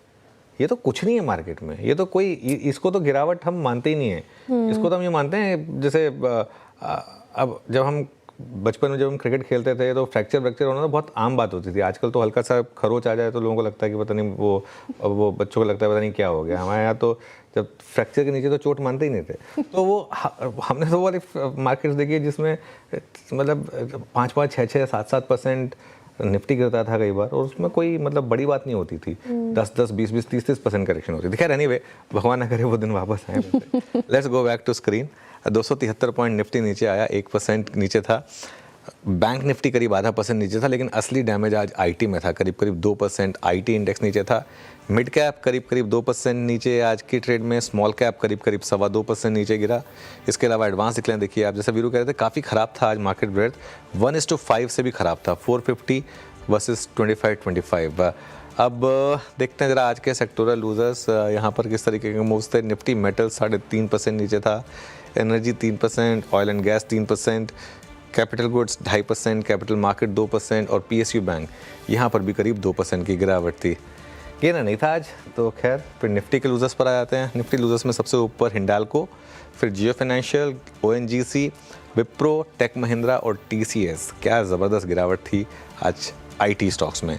गेनर्स थे वैसे आज निफ्टी में थोड़े से, इटर्नल में गेंस थे। एसबीआई लाइफ हल्का सा चढ़ा, आईसीआईसीआई बैंक, बजाज फाइनेंस और बीएल। और ये लीजिए, अब मार्केट में फाइनली एक सपोर्ट आ गया, 330 का बेल बज गई। बिल्कुल, 330 का बहुत क्रिटिकल सपोर्ट अनुज, कल 9:15 तक नहीं टूटेगा, ये बात की गारंटी है ना। आज का सेशन बीत गया। यक्ष प्रश्न यही है कि कल का दिन यानी शुक्रवार कैसे बीतेगा। बाजार का हाल जैसे भी रहे, स्पिरिट्स शुक्रवार को हमेशा हाई रहती हैं। मुलाकात होगी इसी पूरी पैनल की, अनुज की, मेरी, श्रेया और आशीष की सुबह सुबह मॉर्निंग कॉल और मुनाफे की तैयारी। तब तक के लिए नमस्कार।